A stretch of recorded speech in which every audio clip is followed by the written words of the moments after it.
The stagecoach coughed to a halt, a wheezing contraption of wood and leather against the vast, empty canvas of Montana. Dust, fine as flour, coated everything, clinging to the worn fabric of Clara's traveling dress, settling in the creases of her gloved hands. Oxblood Ridge. The name itself tasted like rust and hard ground. It was less a town and more a stubborn collection of weathered buildings huddled against the relentless wind, a scattering of dreams clinging to the raw edge of the wilderness. Clara stepped down, her boots sinking an inch into the grit.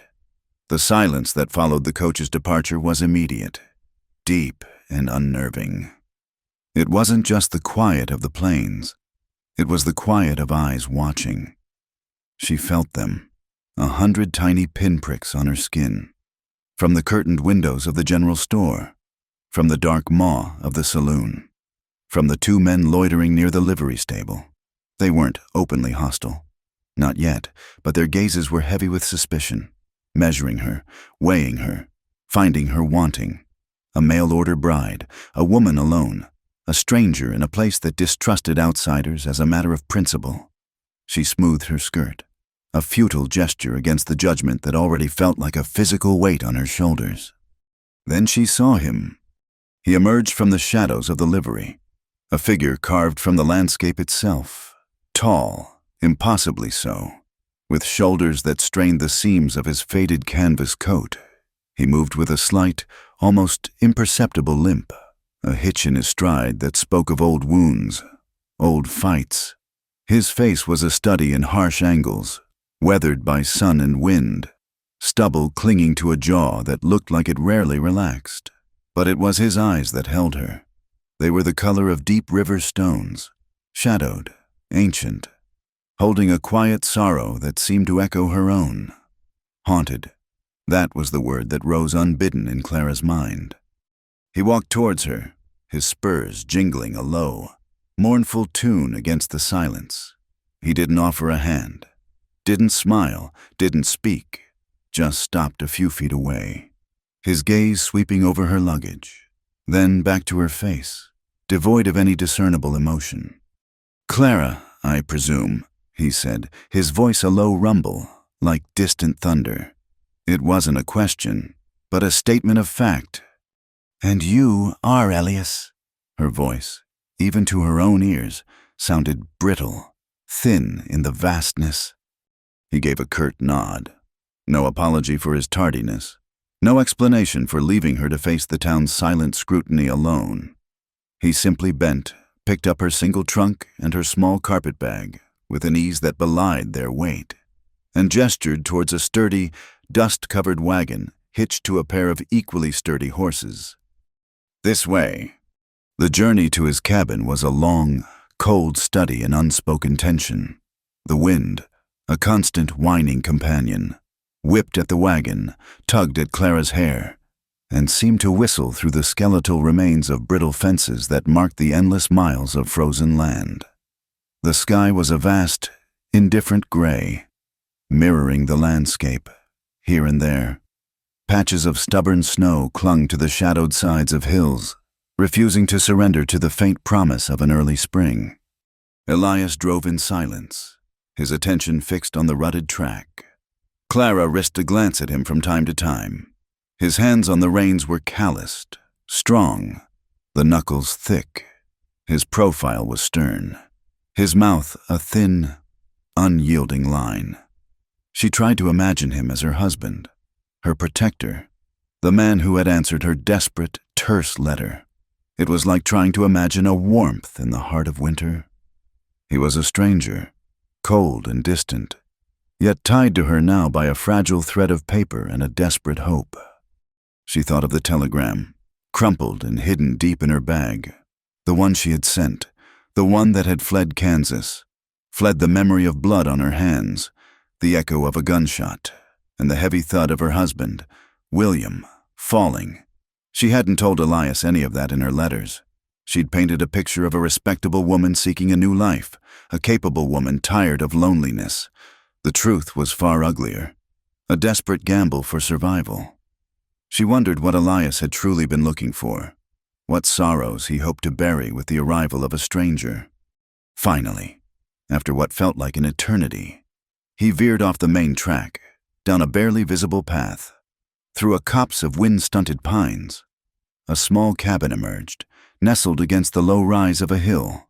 It was rough-hewn, made of logs, with a chimney that stood like a silent sentinel against the sky. No smoke curled from it. He stopped the wagon, dismounted, and again, without a word, began to unload her things. Clara followed him inside. The cabin was small, a single room dominated by a large stone fireplace. The air inside was still, cold, and carried the faint, lingering scent of wood smoke and something else, something aged, faintly sweet, like dried herbs. Her eyes swept over the sparse furnishings, a sturdy wooden table, 2 chairs, a narrow cot tucked into a corner. But it wasn't the emptiness that struck her. It was the traces of a life that had been. On a hook by the fireplace hung a woman's shawl, woven in soft, muted blues and grays, a pattern that spoke of patient hands and long winter evenings. It was folded neatly, as if its owner had just stepped out for a moment. Her gaze dropped to the floorboards near the hearth. Dark, almost black. Stains marred the pale wood. Blood, old blood, dried and seeped deep into the grain. A chill, unrelated to the cabin's temperature, traced its way down her spine.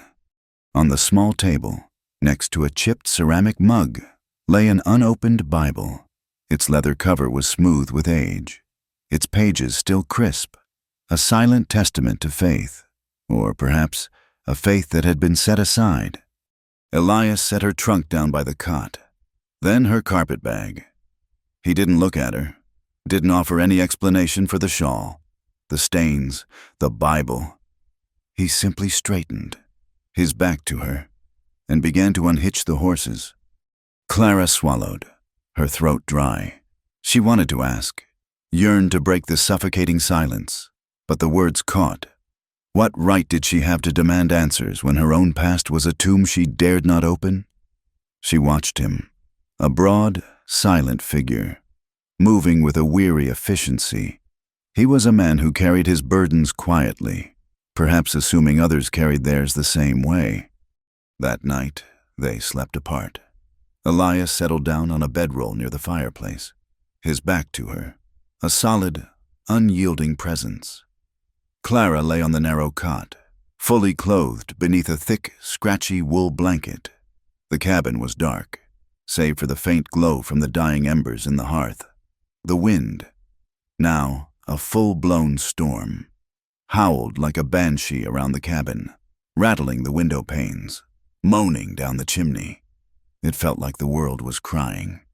She closed her eyes, but sleep wouldn't come.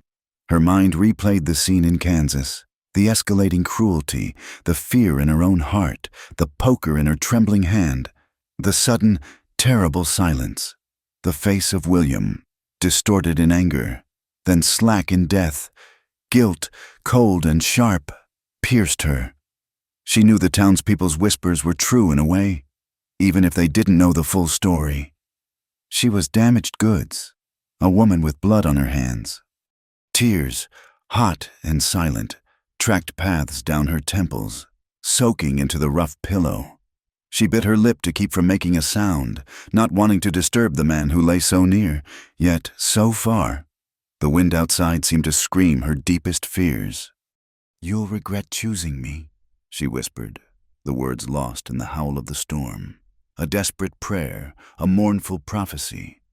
The next morning, the storm had passed, leaving behind a world scrubbed clean, though still brutally cold.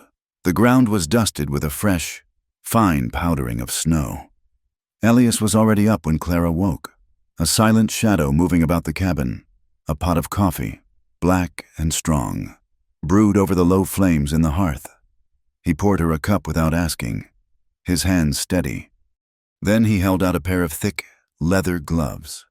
"For the woodpile," he said, his voice gruff but not unkind. He led her outside, to a stack of chopped logs near a sturdy chopping block. He took up an axe, its head gleaming in the pale morning light. and with practiced ease, swung it. The blade bit deep into a log, splitting it cleanly with a satisfying crack. He demonstrated the swing, the placement, the stance, all in silence. His movements were fluid, powerful, yet careful. He was teaching her, providing her with a tool, a skill, without the need for excessive words. Clara tried her hand at it, clumsy at first, the axe feeling unwieldy and heavy in her hands. She missed, glanced off the log, sending splinters flying. Elias watched, his expression unreadable. He didn't offer criticism, didn't interrupt her struggle. Only when she finally managed a clean strike, splitting a log, did a flicker of something, acknowledgement, perhaps, cross his face. The air between them was heavy, thick with the weight of unspoken pain, shared loneliness, and the unasked questions that hung like frost in the morning air. He didn't ask about her past. She didn't tell him about her husband. They simply worked, side by side, the rhythmic thud of the axe against wood the only sound between them, a strange, stark beginning to their life together. A few days later, Elias needed supplies from town. Clara went with him, despite the quiet dread that settled in her stomach at the thought of facing those judging eyes again. The general store was dim, smelling of dry goods and leather. The storekeeper, a man with a perpetually furrowed brow, served them with a perfunctory politeness that felt colder than outright hostility. As they gathered their few items, a loud, booming voice cut through the quiet. "Well, well, if it ain't Elias Thorne, finally got himself a bit of company, eh?" Clara turned. A man stood in the doorway, blocking the sunlight. He was broad, fleshy, dressed in expensive-looking clothes that seemed out of place in the rustic store. A large hat sat atop his head, shading a face that was red and jowly. His eyes, small and mean, swept over Clara with a leer that made her skin crawl. This was Corbin Phelps, she realized, the wealthiest rancher in the region, a man whose name was often whispered with a mix of respect and fear. "Heard you were bringing in a mail-order bride, Elias," Corbin continued, his voice dripping with mock sympathy. "Didn't realize you were stooping so low as to bring in a whore." The last word hung in the air, ugly and venomous. A gasp went through the store.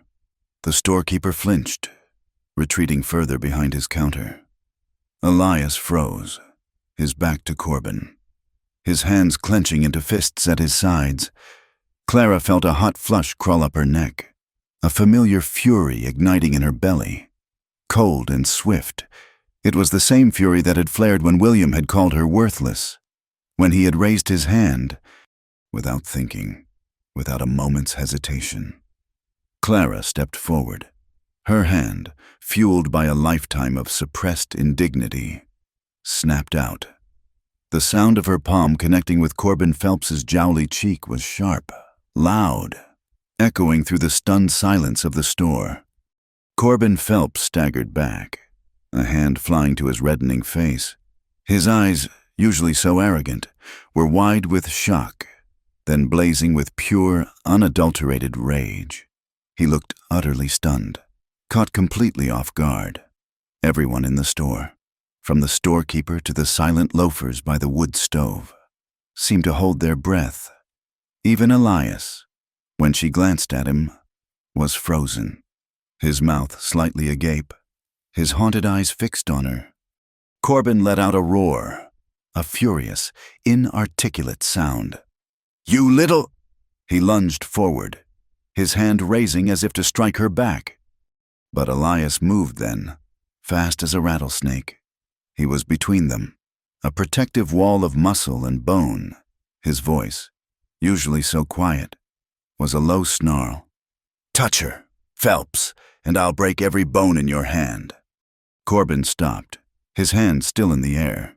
He looked from Clara's defiant face to Elias's cold, dangerous eyes, and for a moment, a sliver of fear crossed his own. He was a rich man, a powerful man, but Elias Thorne was not one to back down. The tension in the air was thick enough to cut with a knife. "This ain't over, Thorn."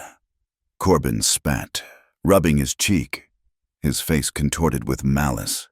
"You mark my words." He turned and stormed out of the store, slamming the door behind him. The silence that followed was even heavier than before. Clara's hand still tingled from the impact. She looked at Elias, whose back was still to her, broad and unmoving. What had she done? She had barely arrived, and already she had brought trouble down on his head. The shame of it was a bitter taste in her mouth. Elias paid for their supplies, his movements clipped, his face a mask. He didn't look at her, didn't speak a word. He simply gathered their bags and walked out, leaving Clara to follow in his silent, formidable wake. Later that evening, long after the general store had closed and the last gasps of daylight had faded from the western sky, Elias rode back into Oxblood Ridge. He left Clara alone in the cabin, saying only, "I need to tend to something." She watched him ride off, a growing unease in her stomach. He didn't return until well after dark, when he finally opened the cabin door. The smell of fresh blood, metallic and sharp, entered with him. He was breathing heavily, his hat pulled low. He walked to the wash basin, dipped the dipper into the bucket of water, and began to scrub at his hands. Clara watched him, her heart thumping against her ribs. She saw the faint smear of red on his knuckles, the slight swelling on his cheekbone, as if he'd taken a glancing blow. He rinsed his hands, then his face, and finally dried himself with a rough cloth. He turned to her then, his eyes still dark, still haunted, but with a new, dangerous glint in them. "He won't be talking about you like that again," Elias said, his voice low and steady, a flat statement of fact. "Not to me, not to anyone, not if he wants to keep his teeth." Clara stared at him, a knot of conflicting emotions tightening in her chest. Fear, yes, but something else too, a fierce, unexpected surge of gratitude, and a strange, unsettling warmth. He had defended her. He had fought for her, this gruff, silent man, who barely knew her, who had every right to regret her arrival, had gone back into town and confronted Corbin Phelps. She thought of the raw, violent confrontation, the bloody nose he must have given the man, the rage she had seen on Corbin's face, the threat he had issued. "This ain't over, Thorn." She knew, with a certainty that settled deep in her bones, that this act of defiance would not be forgotten. Elias had set off a feud, a dangerous, bitter conflict with the most powerful landowner in the region, all for her. He turned from the wash basin, his expression once again unreadable. He didn't elaborate, didn't boast, didn't even seem to expect thanks. He simply sat down at the table, his movements slow, weary. The cabin was silent again, save for the crackle of the fire. But this time, the silence felt different. It was heavy, yes, with the weight of what had just happened, the unseen violence, the dangerous promise of more to come. But within that silence, a seed had been planted, a tiny, fragile shoot of connection, born of anger, of protection, of blood spilled in the defense of a stranger. Clara looked at the man across from her, his shoulders slumped with a quiet weariness, and knew, with a chilling certainty, that her past had indeed followed her, not just to Oxblood Ridge, but into the very heart of Elias Thorne's solitary life. The days that followed Corbin Phelps's threat settled into a strange, brittle rhythm. The silence between Clara and Elias was no longer just the quiet of strangers, but the weighted silence of allies, bound by a shared enemy. They moved around each other in the small cabin with a new, careful awareness. He was a man of routines. Up before dawn, the scrape of his razor in the tin basin, the smell of strong coffee and bacon fat. He'd head out to the barn, his limp more pronounced in the morning cold, and work until dusk. Clara took possession of the cabin's interior. She scrubbed the bloodstains from the floorboards near the hearth, scrubbing until her knuckles were raw, as if she could scour away the memory of whatever violence had happened there. She found a rhythm in kneading bread, in mending the heavy canvas of his coat, in sweeping the floor. They were small tasks, but they were a claim on the space, a way of planting her own roots in this hard, unwelcoming soil. He began repairing the barn, replacing slats of wood that had been warped by wind and neglect. She would bring him a tin mug of coffee in the middle of the afternoon. He would take it from her without a word, his calloused fingers brushing hers, a jolt of rough warmth against her cold skin. He would nod, a short, curt gesture of thanks, and she would nod back before retreating to the cabin. They ate their meals at the small table, the scrape of forks on tin plates the only sound. But the silence was changing. It was less empty, more watchful. She noticed the way he favored his left leg, the way he would sometimes stop, mid-chew, and stare into the middle distance, his eyes going flat and dead, lost in a place she could not follow. He, in turn, seemed to notice her. He'd watch her hands as she stitched, or her face as she stared into the fire. He left a bucket of fresh water for her inside the door each evening, saving her the walk to the well. It was a small, unspoken kindness, and it felt as loud as a shout. The fragile peace, if it could be called that, shattered one night. The wind was high, a thin, mournful sound that worried at the corners of the cabin. Clara was pulled from a shallow, restless sleep by a sound that did not belong, a scream.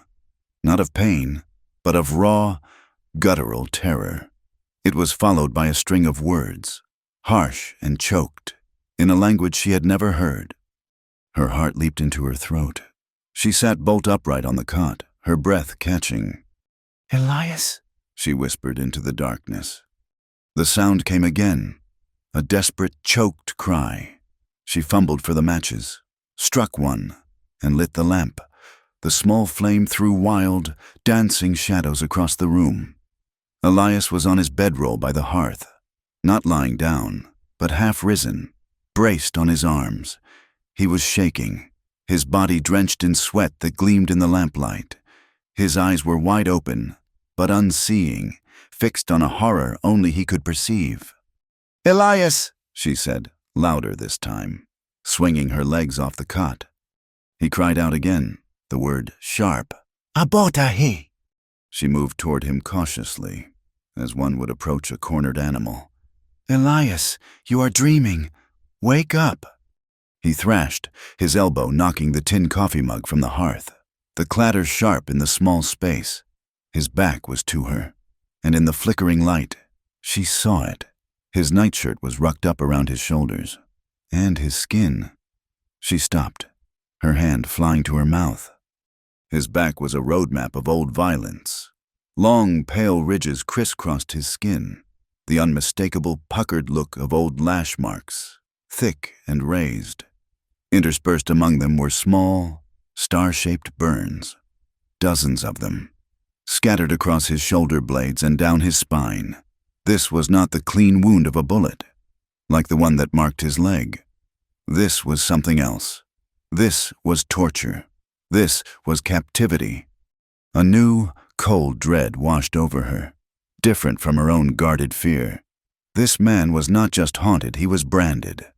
She reached out a trembling hand and laid it on his shoulder. He flinched as if struck by fire, spinning around. His hand raised, his eyes were wild, unfocused, the eyes of a man still trapped in the nightmare. He stared through her. Clara didn't pull away. She held her ground, her hand firm on his damp skin. "Elias," she said, her voice low and steady. "It is Clara. You are safe. You are in the cabin." She watched his eyes slowly, painfully. "Come back." The wildness receded, replaced by a dawning, confused horror. He looked at her, then at his raised hand, then at his own half-naked, scarred body. A deep, shuddering breath racked his frame. He yanked his shirt down, scrambling away from her touch, and pressed his forehead against the cold stones of the fireplace. His shoulders heaved. He said nothing. Clara hesitated, her heart aching with a strange, fierce pity. She understood this. She understood the shame that followed the terror. She went to the water bucket, dipped a cloth in the icy water, and wrung it out. She returned to him, kneeling beside his huddled form. She didn't speak. She just laid the cool, damp cloth on the back of his neck. He tensed. A low sound caught in his throat, but he didn't pull away. She sat back on her heels, waiting in the darkness. She didn't ask him what he dreamed of. She didn't ask about the scars. She didn't ask what the Kiowa words meant. She just sat with him, a silent witness in the dark, until his ragged breathing slowed and the shaking finally subsided. The next morning, the wall of silence was back, but it was different. It was no longer the silence of strangers. It was the silence of two people who had seen too much of each other's darkness. Something had shifted between them, a barrier crumbling in the night, leaving them both exposed. A week later, Clara rode into Oxblood Ridge for flour and salt. The confrontation with Corbin Phelps had made her a pariah.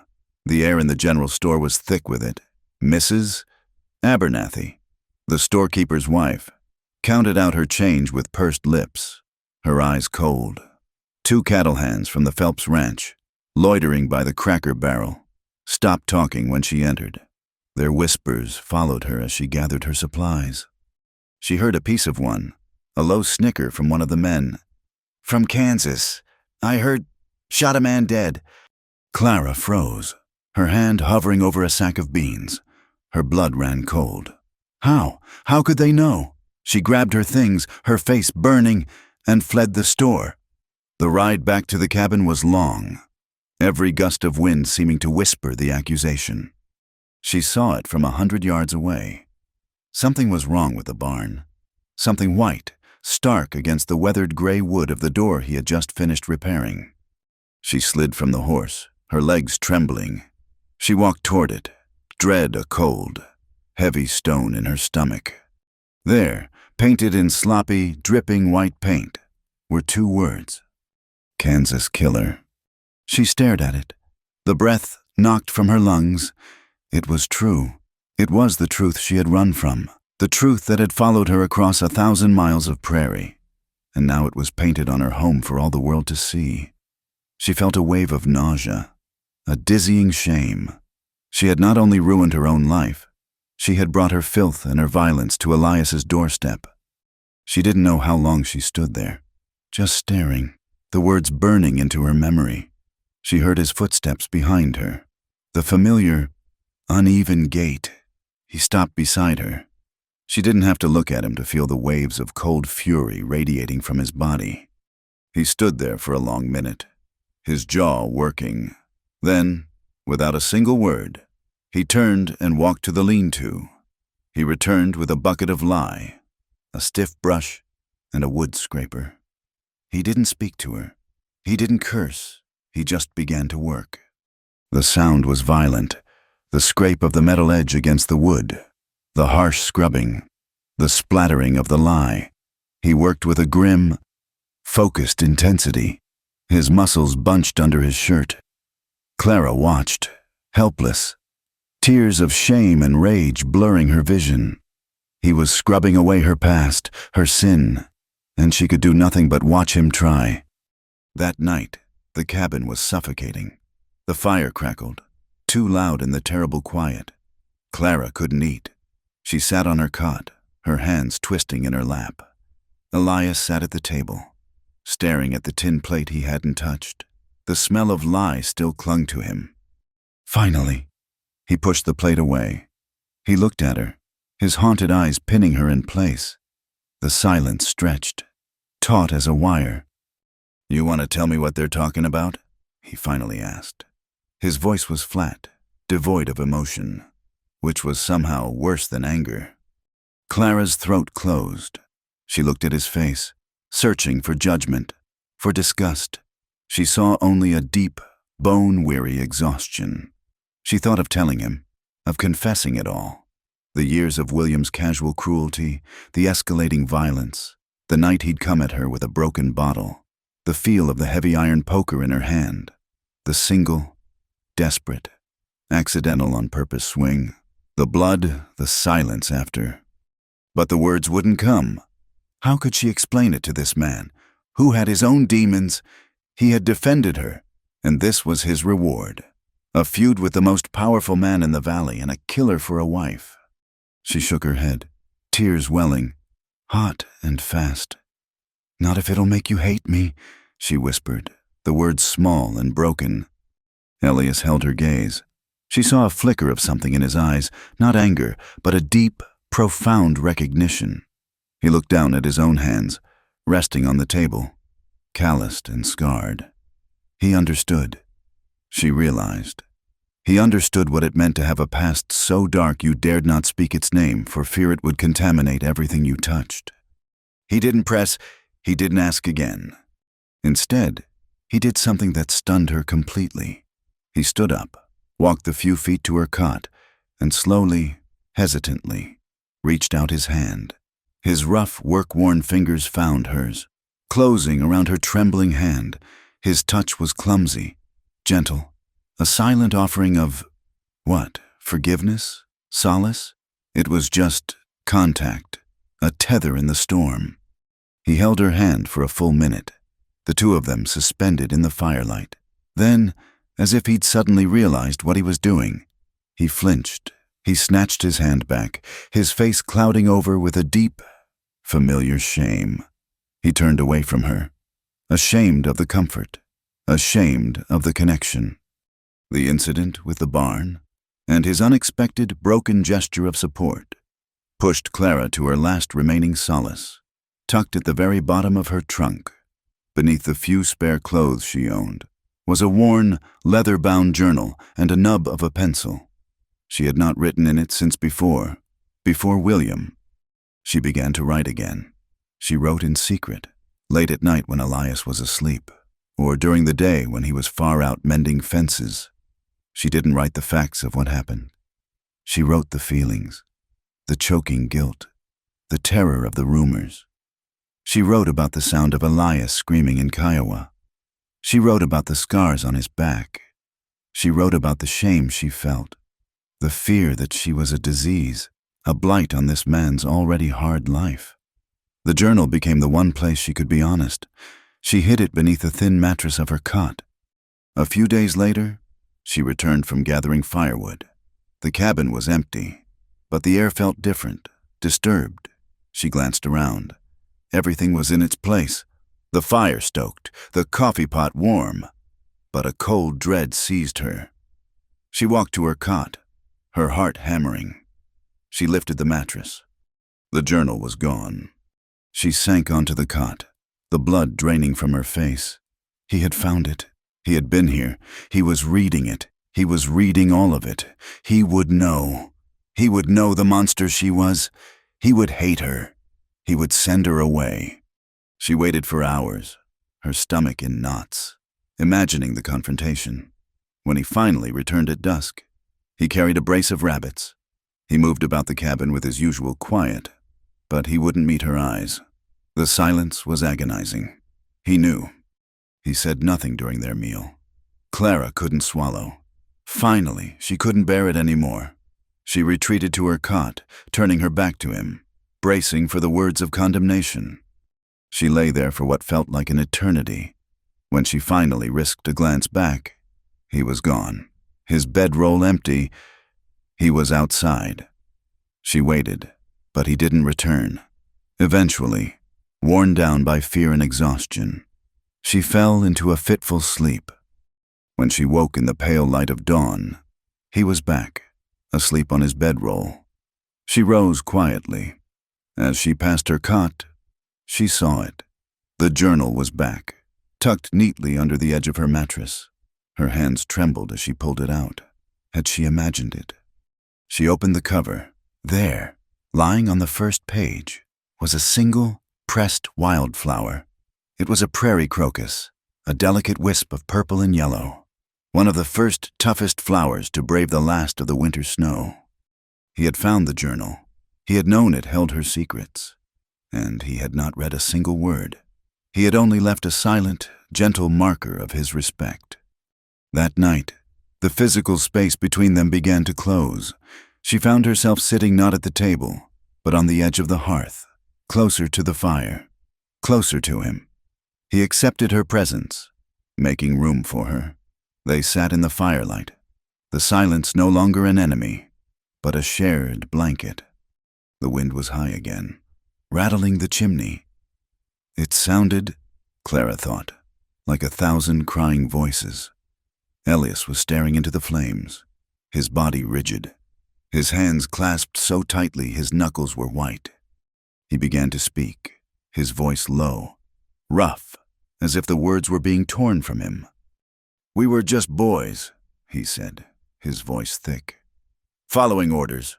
They told us they were hostiles, that the village was a nest of them." Clara froze, not daring to breathe, knowing this was a confession, a dam breaking. "They were old men, women, children." He was trembling, a fine, violent shudder that shook his entire frame. "We were ordered to clear it. We used fire." He swallowed, his eyes squeezed shut, but the images were clearly playing behind his eyelids. It was winter. They tried to run, into the snow. The smell. I can still, his voice broke. Sometimes I still smell the hair, burning. He was weeping, silent, agonizing tears tracking through the stubble on his cheeks. He was confessing his greatest sin, not to God, but to her. Clara's own grief and guilt felt small in the face of his. This was the war he carried. This was the source of his nightmares. Without thinking, driven by an instinct she didn't know she possessed, she moved closer. His pain was a tangible thing, a cold she could feel from a foot away. Words were useless. They were hollow things against a grief this large. She leaned in, bridging the small, vast distance between them, and pressed her lips to his. It was not a kiss of passion. It was a kiss of shared humanity, a desperate, clumsy attempt to anchor him, to tell him he was not alone in his darkness. It was soft, brief, and tasted of salt and wood smoke. He ripped away from her as if he'd been burned. He scrambled to his feet, stumbling back, his eyes wide with a horrified disbelief. "No," he rasped, his voice raw. He looked at her, then at his own hands, as if they were covered in blood and ash. I don't deserve this." He was shaking his head, rejecting the comfort, rejecting the contact. "You deserve more than what I am." He was a man drowning in his own guilt, and she had just offered him a hand he believed he had no right to take. Clara stood slowly, her own heart aching. She recognized the self-loathing in his eyes. It was the same thing she saw in the mirror every morning. He hated himself too much to be touched. She looked at him, standing there in the shadows, a strong man broken by his own memory. "Then stop acting like you don't want it," she whispered. Her words struck him, silencing his protests. He stared at her, his breath ragged, his face a mask of conflict and pain. He didn't answer. He didn't deny it. And he didn't move away. He just stood there, caught between the past he couldn't escape and the present he couldn't accept. And Clara stood opposite him, in the exact same place. The truce, born of shared confessions, held for 3 days. It was a fragile thing, existing in the quiet spaces between them. They spoke more, not of their pasts, but of the present. The state of the fences, the depth of the snow, the likelihood of a hard spring. Elias would watch her knead dough, his expression unreadable, and she would find herself tracing the lines of his scarred back with her eyes when he stoked the fire. The kiss and the confession that followed it hung in the air, an unspoken question. They were two broken people circling each other, afraid to take the next step, terrified of what it might mean to finally be known. The outside world shattered their tentative peace. It arrived in the form of a man on horseback, wearing a deputy's star that looked oversized and self-important on his narrow chest. He rode up to the cabin mid-morning, his horse blowing steam in the frigid air. Elias had been sharpening his axe. The rhythmic shing, shing, shing of the whetstone a familiar sound. It stopped. The silence that fell was heavy, predictive. Clara watched from the window as Elias set the axe down, wiping his hands on his trousers. He walked out to meet the man, his limp more pronounced. He stood tall, a silent, unmoving challenge. The deputy, a young man named Hatcher with watery blue eyes, seemed to shrink under Elias's gaze.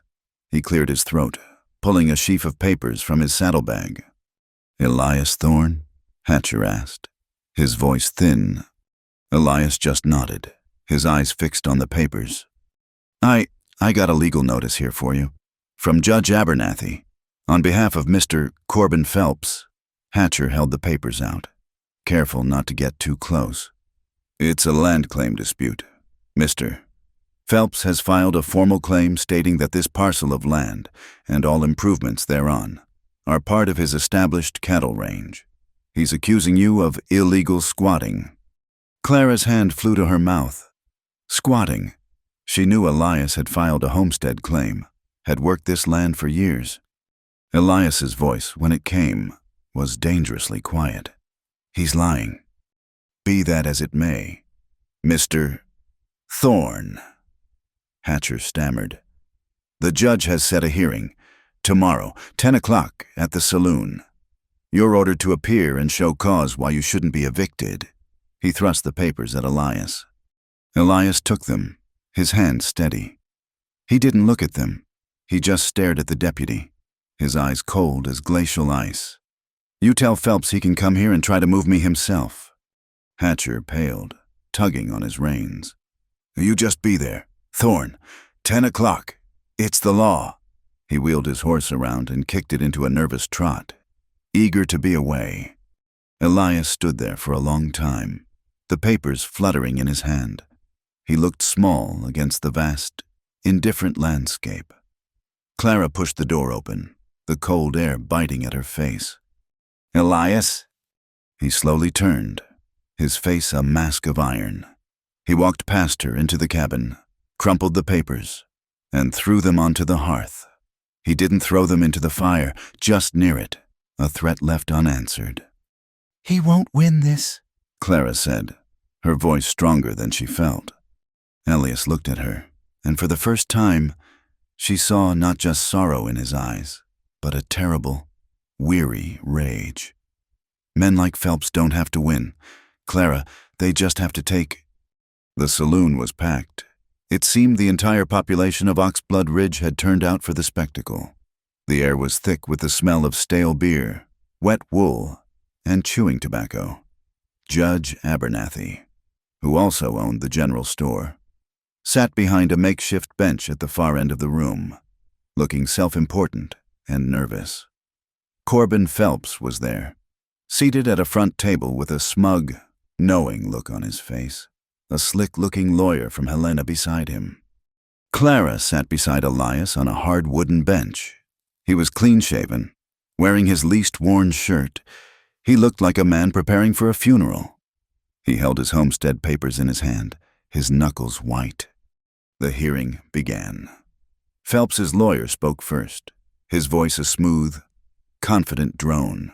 He unrolled maps, pointed to boundary lines, and spoke of grazing rights and territorial deeds that allegedly superseded Elias's homestead claim. He painted Elias as a drifter, a squatter, a man of no standing.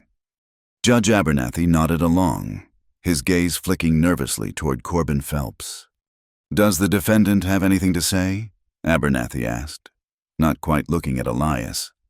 Elias stood. His voice was low, but it carried in the silent room. "I filed my claim 4 years ago. I built the cabin. I dug the well. I cleared the land. My papers are in order. This land was open territory." "Mr. Phelps's claim predates yours. Thorne," the lawyer cut in, smiling. "His survey maps, filed with the territorial office, clearly show this parcel as part of his north range." "Those maps are fakes," Elias said, his voice flat. That is a serious accusation. The judge blustered. Do you have proof? My proof is the land I work, Elias said. Clara felt a surge of fury. They were railroading him. This was a polite, legal theft. She couldn't bear it. She stood up, her heart hammering. Judge Abernathy! Every head in the room turned. Elias looked at her, his eyes wide, a silent warning. Ma'am, this is not your concern, the judge began. It is my concern, Clara said, her voice trembling but clear. I am his wife. I live on that land. I've seen the work he's done. Mr. Phelps has miles and miles of land. He lets most of it sit empty. He just wants this piece because it has water. He wants to ruin a good man because of a personal grudge. Phelps's lawyer smiled, a slow, predatory expression. He let her finish, then turned to the judge. Your Honor, it seems the defendant has brought a character witness, though I question the character of the witness herself. A cold dread washed over Clara. Who is this woman, really? The lawyer continued, his voice dripping with insinuation as he paced in front of her.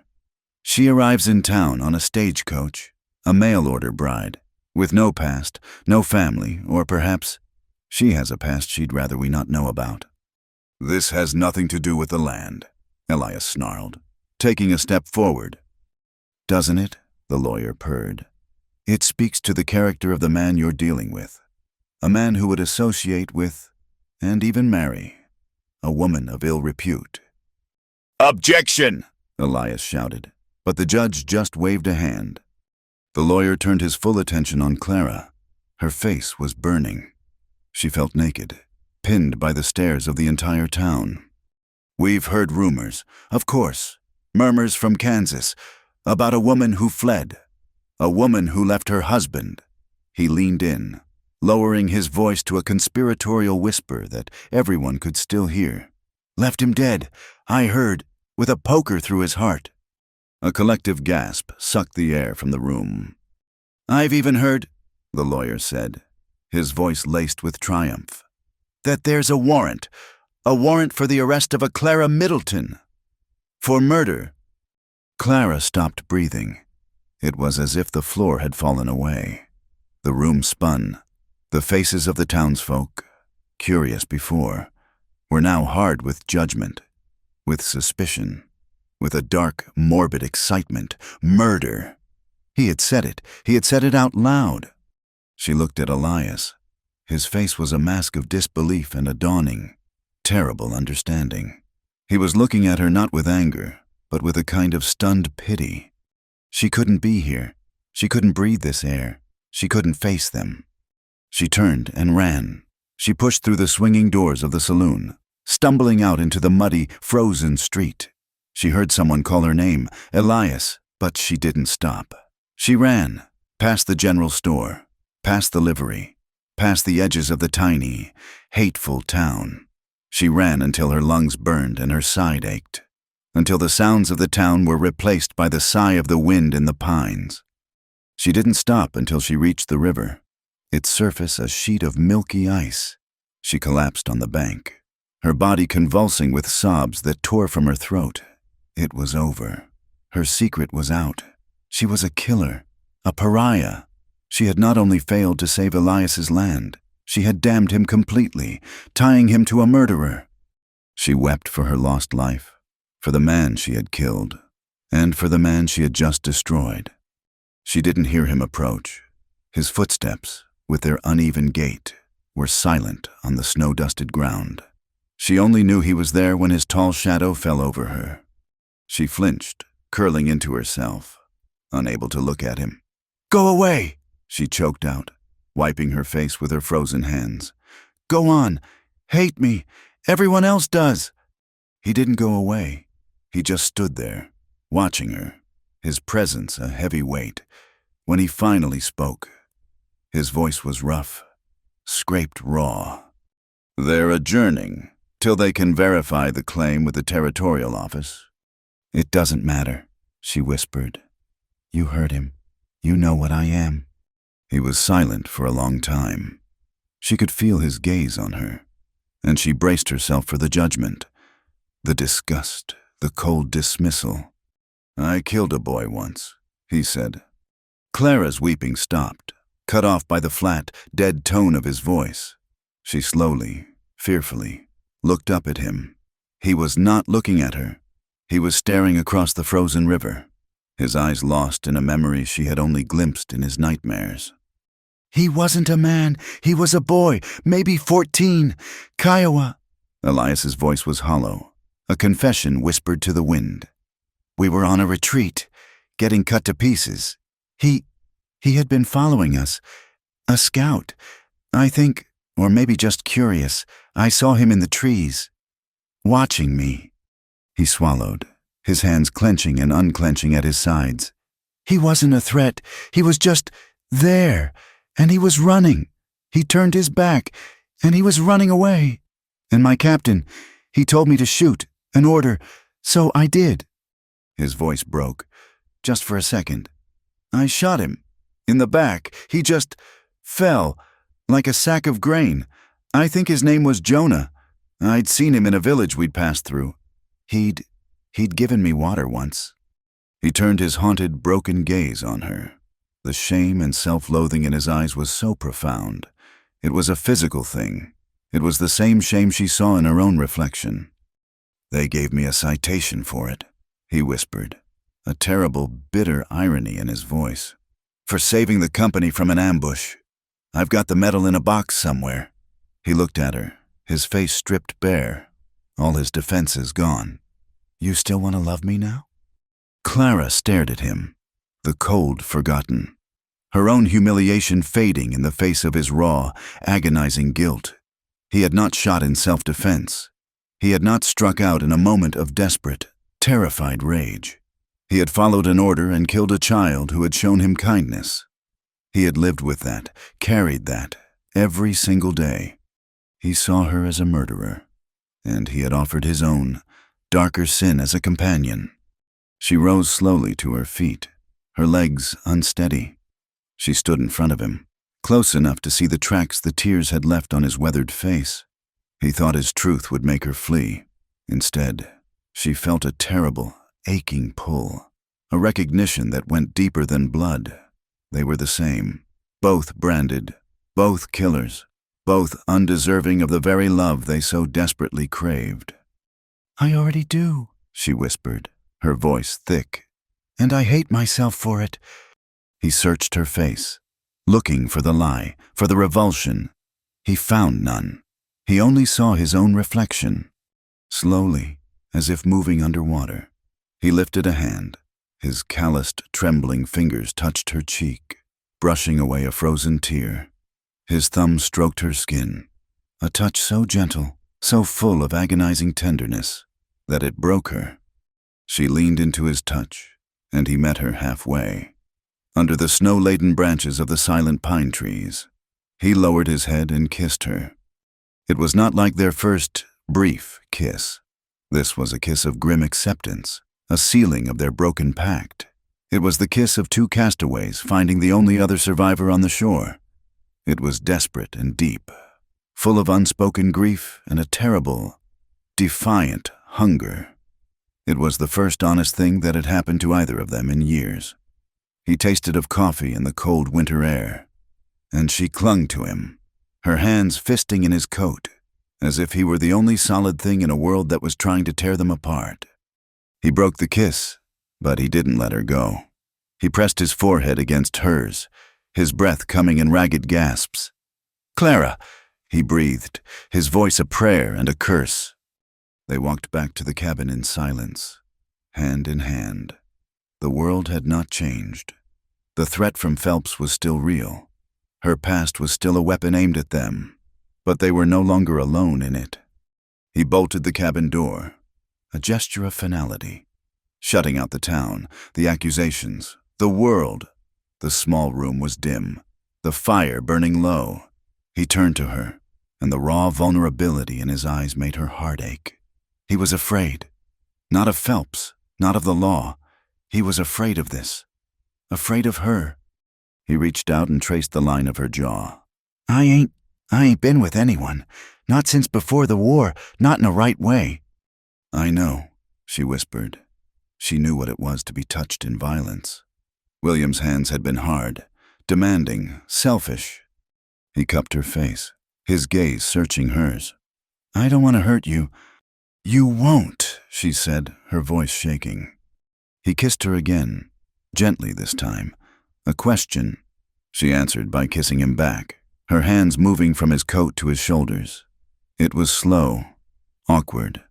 Two people forgetting and remembering at the same time. It was an unlearning of pain. He unbuttoned her dress, his fingers clumsy, and she helped him, her own hands trembling. He shed his own shirt, revealing the scarred landscape of his back. She didn't flinch. She traced the long, puckered welt of a lash mark with her finger, a touch as light as a snowflake. He shuddered, a long, sighing breath, but he didn't pull away. They moved to his bedroll by the fire, the only place that was truly his. There, in the warm, flickering light, they made love. It was not a firestorm of passion. It was gentle. It was quiet. It was an exploration, a rediscovery of what it meant to be touched with kindness. It was the press of skin against skin, a silent promise. It was two people, hounded by their pasts, finding a quiet, desperate solace, carving out a single moment of peace in a world that had offered them none. Afterward, they lay tangled together, his arm heavy and warm across her waist. He fell asleep almost instantly, the deep, exhausted sleep of a man who had not known peace in a decade. Clara lay awake, listening to his breathing, to the howl of the wind outside. For the first time since she had fled Kansas, she felt safe. The next morning, she woke to a chilling silence. The fire was nearly out, and the cabin was cold. Elias was gone. She sat up, a knot of panic tightening in her chest. His bedroll was empty. His boots were gone. His rifle was missing from the rack above the door. Elias?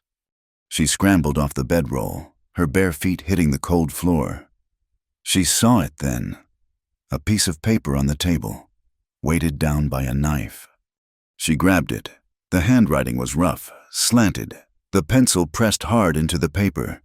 It was only 3 words. I'll fix this. She ran to the door and threw it open. A wall of white air met her. A blizzard had descended during the night, a howling, furious storm that blotted out the sky, the trees, everything. The world was a swirling vortex of snow. Elias! She screamed into the wind, but the sound was stolen from her lips. He was gone. I'll fix this. He had gone to the Territorial Records office. He had ridden into the storm, alone, to fight for their land, to fight for her. She stood in the doorway, the snow stinging her face, a new, cold terror replacing the warmth of the night. He was out there. In that, and Corbin Phelps was out there too. She spent the day pacing, a prisoner in the cabin, the storm raging like a physical manifestation of her own fear. She fed the fire, made coffee she couldn't drink, and stared out the small, ice-caked window. Every gust of wind sounded like a scream. As dusk began to settle, painting the white world in shades of blue and gray, she heard it, the unmistakable, desperate whinny of a horse. She grabbed her shawl and ran outside, stumbling through the deepening drifts. It was his horse, Ajax, standing by the half-built barn, his head low, his body covered in frost. He was trembling, and his reins were dragging. And he was alone. Clara's heart stopped. She ran to the horse, her hands shaking. Where is he? Ajax, where is he? The horse just snorted, steam pluming from his nostrils. She saw the dark, frozen patch of blood on the saddle, and then she saw the gash on the horse's flank, a long, shallow wound, a bullet graze. Ambush. The word screamed in her mind. Corbin's men, they hadn't waited. They had found him on the road. He was out there, wounded, in the snow, in the dark. She stared into the swirling white chaos. He was going to die. A cold, hard fury, unlike anything she had ever known, rose up, choking out the panic. It was the same fury that had lifted the poker, but this time, it was not for defense. It was for him. She would not let him die. She ran back into the cabin. Her movements were sharp, precise. She pulled on her thickest stockings, her boots, her coat. She grabbed Elias's heavy rifle from the wall. The one he had left. She checked the chamber. It was loaded. She grabbed the box of cartridges, stuffing them into her pocket. She found his flask of whiskey, a wool blanket, a length of rope. She was not the woman who had stepped off the stagecoach. She was not the woman who had fled the courthouse. She was a woman with nothing left to lose, and one thing to save. She strapped the blanket and supplies to the exhausted horse, grabbed the rifle, and took the reins. She tied the end of the rope to the saddle horn, the other end around her own waist. If she fell, the horse would not leave her. Clara, a woman who had killed one man to save herself, stepped out into the heart of the blizzard to save the only other person in the world who understood her. The world dissolved into a screaming vortex of white. The wind didn't just howl. It had a voice, a physical, malicious presence that tore the breath from Clara's lungs and tried to rip the rifle from her frozen hands. The rope around her waist, connecting her to Ajax, was her only anchor in the chaos.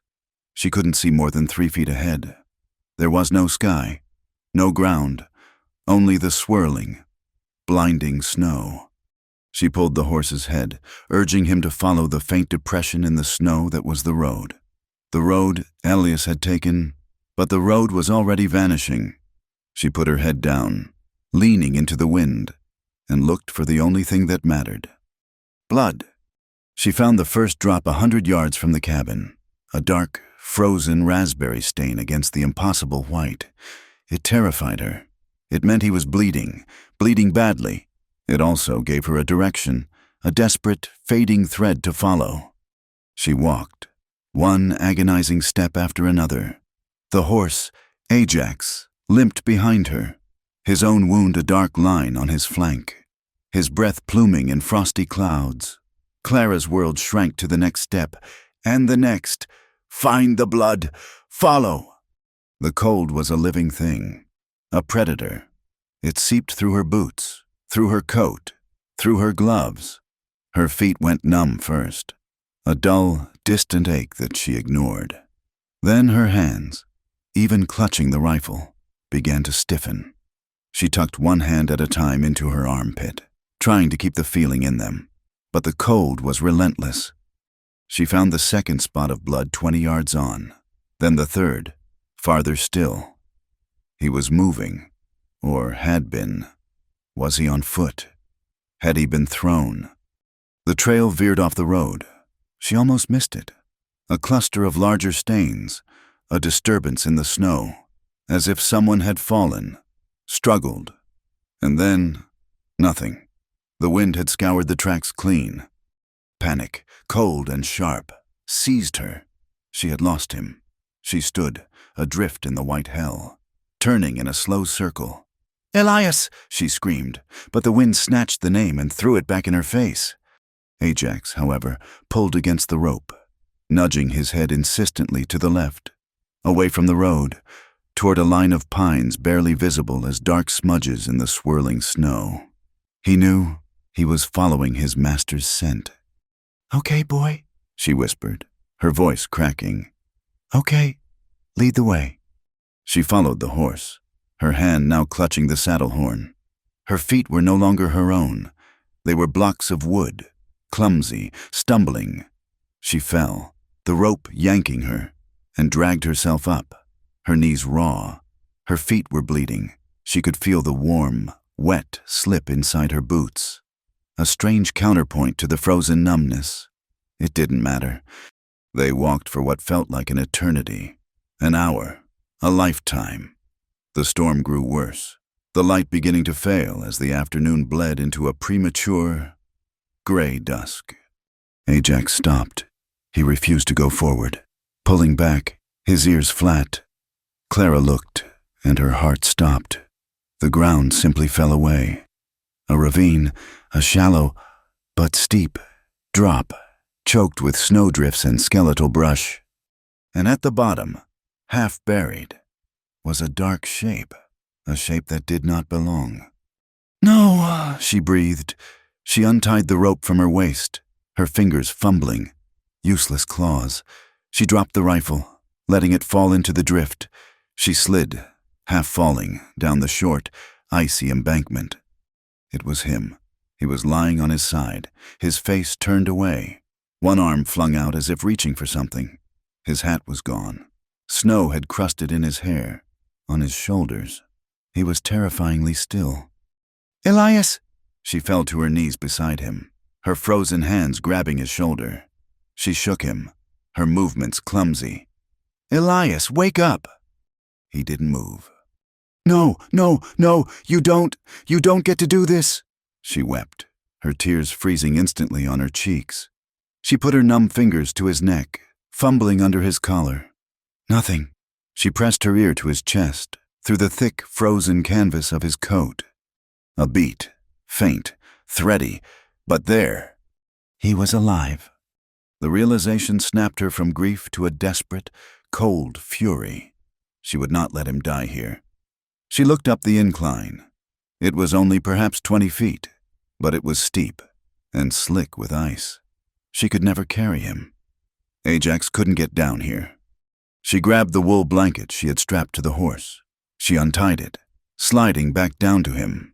She uncoiled the rope, with fingers that felt like stone. She rolled him, a dead weight, onto the blanket. He groaned, a low, animal sound, but his eyes didn't open. She saw the wound then, a dark, frozen mass of blood high on his ribs, on his right side.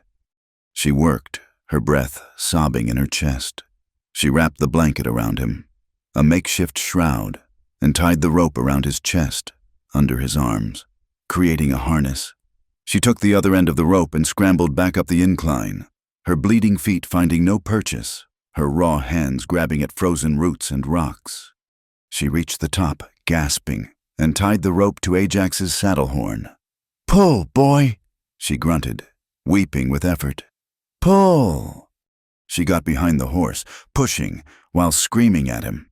The horse strained, his own wounded leg trembling, and the rope went taut. Slowly, agonizingly, the dark shape on the blanket began to move. He slid, bumping over the frozen ground, a dead weight. Clara scrambled back down, guiding the makeshift sled, keeping his head from striking the rocks. Pushing, pulling, screaming at the horse, at the storm, at Elias himself.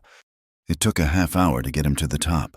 She was shaking so violently she could barely stand, but he was there, on level ground. The journey home was a blur of white pain. She tied the rope harness to the saddle horn again and looped the other end around her own waist, walking beside the horse, one hand on the blanket, keeping it from tipping. Ajax pulled, his limp agonizingly slow. Clara pushed. They were a broken, bleeding trio, fighting the storm for every single step.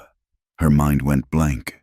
There was only the next step, only the burn in her lungs, only the weight of the man she was dragging home. By the time the dark shape of the cabin loomed out of the snow, night had fallen. She was moving on pure, animal instinct. She untied the ropes, her fingers now completely useless. She had to use her teeth to loosen the knots. She dragged him, inch by inch, across the threshold. The cabin was freezing, the fire long dead. She collapsed on the floor next to him, her body shuddering, her lung on fire. She lay there for a minute, the howling of the wind outside a distant, mocking sound. She couldn't rest, not yet. She crawled to the hearth, her body screaming in protest. With shaking hands, she struck a match, and another, and another.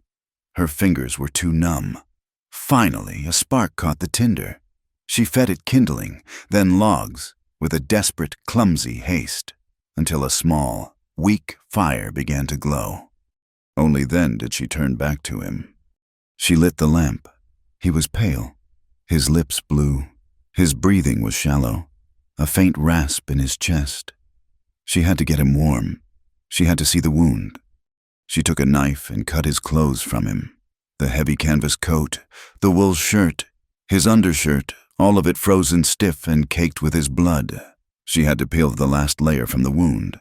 And he cried out, a thin, high sound, though he remained unconscious.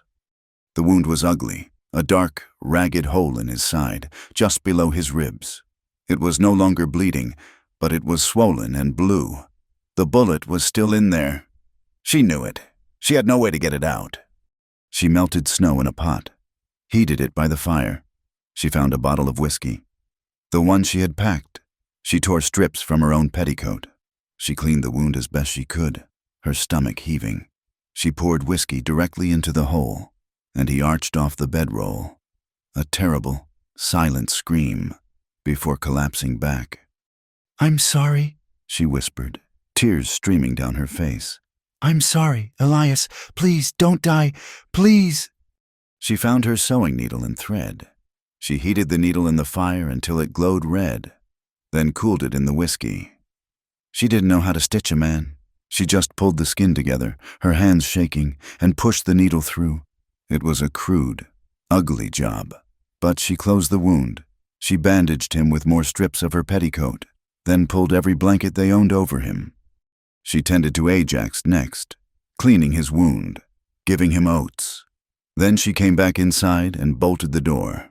The storm had sealed them in. For 3 days, the blizzard raged, and Clara did not sleep. She sat in the chair, the rifle across her lap, and watched him. She fed the fire. She melted snow, forcing sips of water between his cracked lips. She bathed his face with a cool cloth. He burned. The fever took him on the 2nd day, a dry, raging heat that seemed to consume him from the inside. And with the fever came the past. He was back in the war. He thrashed against the blankets, his eyes wide and unseeing.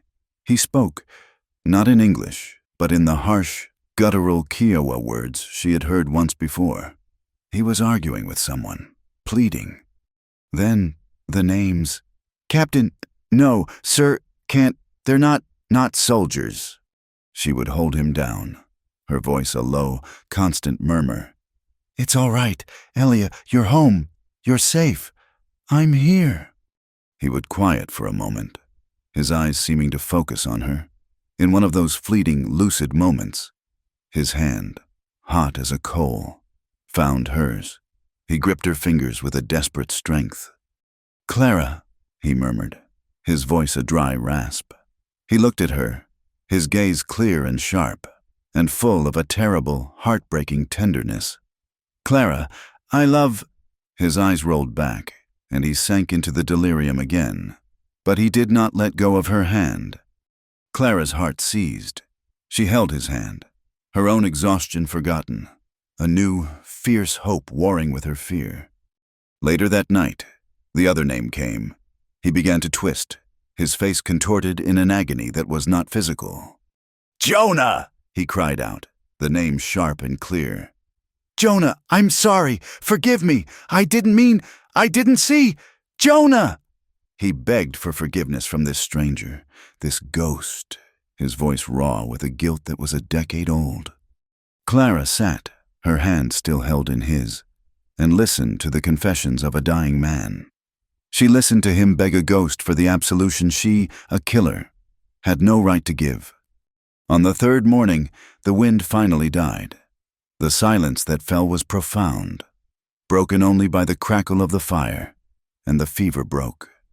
Clara had finally slumped in the chair, her head falling forward, and jerked awake when the quality of his breathing changed. She looked over. His eyes were open, and they were clear. He was looking at her, not through her, at her.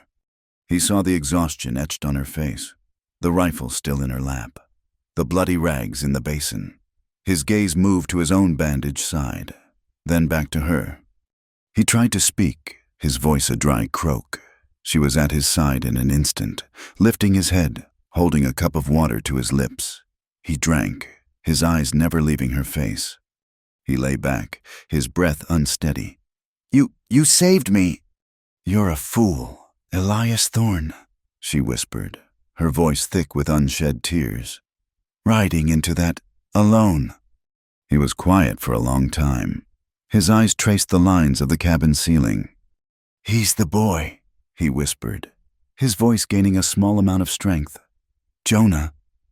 Clara sat on the edge of the bedroll. "You were calling for him." "I told you I shot a boy," Elias said, his gaze distant, fixed on the memory. I didn't tell you all of it." He took a ragged breath, pain flashing across his face. "Before that, weeks before, my patrol was lost. I was separated. Been 2 days with no water. I was done." He closed his eyes.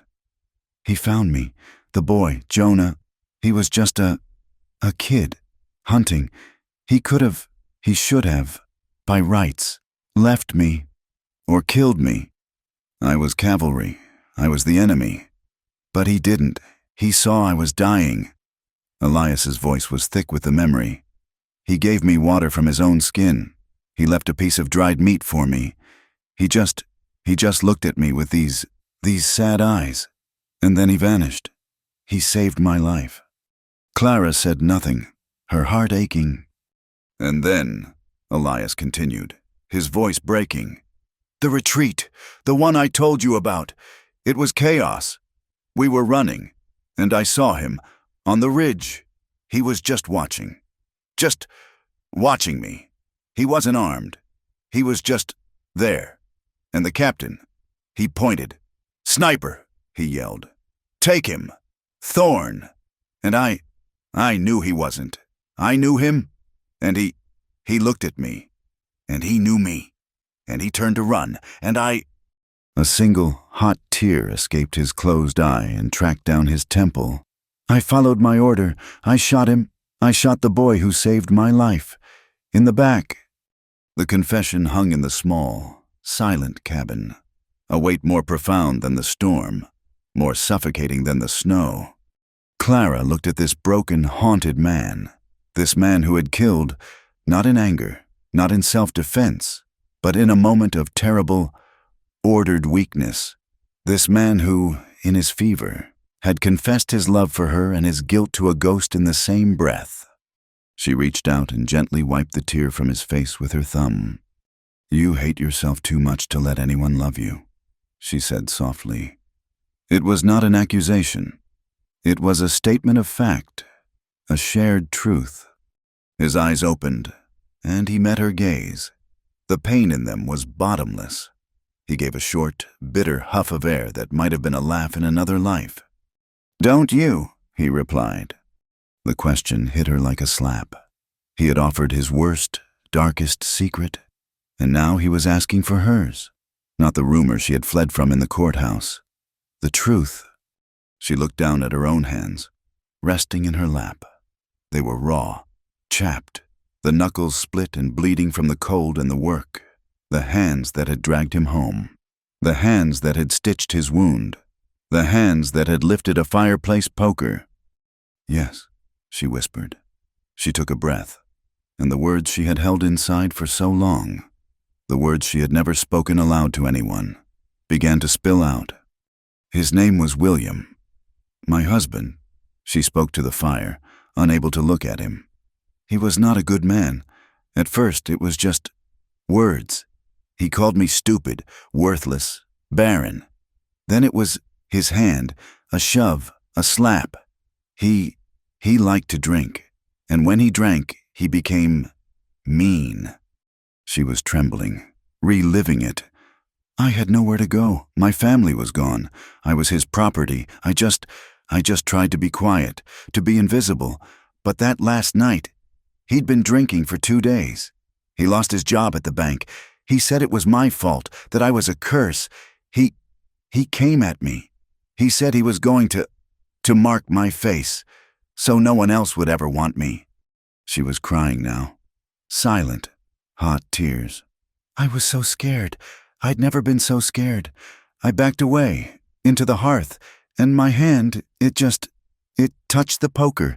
It was cold, so cold, and he grabbed my hair, and he raised his other hand, and he was holding a bottle." She stopped, choking on the memory. Elias's hand, the one that wasn't burned by fever. Found hers. He squeezed. "I didn't even think," she whispered. I just swung it. Just once. It was so fast. He made this sound, a surprise, and he just fell. There was so much blood." She looked at Elias, her eyes wide with the remembered horror. "I didn't mean to kill him. I just wanted him to stop. I just wanted him to stop hurting me." She finished, and the silence that followed was absolute. She had confessed. She was a killer. She waited for the revulsion, for him to pull his hand away. He didn't. He used his grip on her hand to pull her closer, hissing in pain as the movement tore at his stitches. He brought her hand to his lips and kissed her raw knuckles. Then he reached up with his other hand, his palm rough against her tear-wet cheek. He held her face, forcing her to look at him. His eyes were not full of judgment. They were full of a deep, aching understanding that mirrored her own. "I regret," he rasped, his voice thick. "Not sooner kissing you." Clara let out a sob that was half laughter, half grief, and leaned into his touch, pressing her face against his. They stayed like that for a long time. Two confessed killers, two survivors, holding each other in the quiet cabin. Later, as she was cleaning, she picked up the stiff, bloody remains of the coat she had cut from his body. Something was tucked in the inner pocket. She pulled it out. It was a sheaf of papers, stiff with Elias's dried blood. She unfolded them carefully. They were the official claim papers from the territorial office. Corbin Phelps's false claim, stamped and filed, and across the front, in Elias's hand, was a list of counterclaims, dates, and references. But more importantly, he had them. He had taken them. "You got them," she whispered, holding them out to him. He was watching her, his face pale but resolute. "I'll fix this," he murmured, repeating the words from his note. He can't file a claim that doesn't exist. She looked from the papers, the legal lie that had almost cost Elias his life, to the man who had ridden into a blizzard to steal them back. He had done it for the land. He had done it for her. Wordlessly, she walked to the hearth. She took the papers, one by one, and fed them to the flames. The official ink, the looping signatures, the seals, all of it blackened, curled, and turned to gray ash. They watched it burn, the physical evidence of their fight, their past, disappearing into the air. The storm had passed, but the world outside was buried, silent and still. The wind had stopped. Inside the tiny, battered cabin, two people sat by the fire, their shadows flickering on the walls. "We can't stay here, Elias," Clara said quietly, thinking of the warrant, of Phelps's rage. "We can't run," he answered, his voice quiet but firm. "I've been running since that day I shot Jonah. You've been running since the day you freed yourself." He looked at her, his gaze unwavering.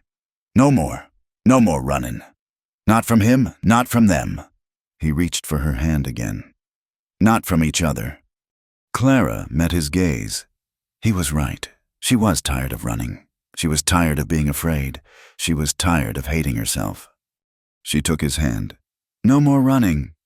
The snow melted with a slow, grudging reluctance, revealing a landscape that was battered but not broken. The great white silence of the blizzard gave way to the sound of dripping water, of swelling creeks, of the earth itself sighing as it woke. Spring in Montana was not a gentle affair. It was a raw, muddy, violent rebirth, and it mirrored the state of their lives.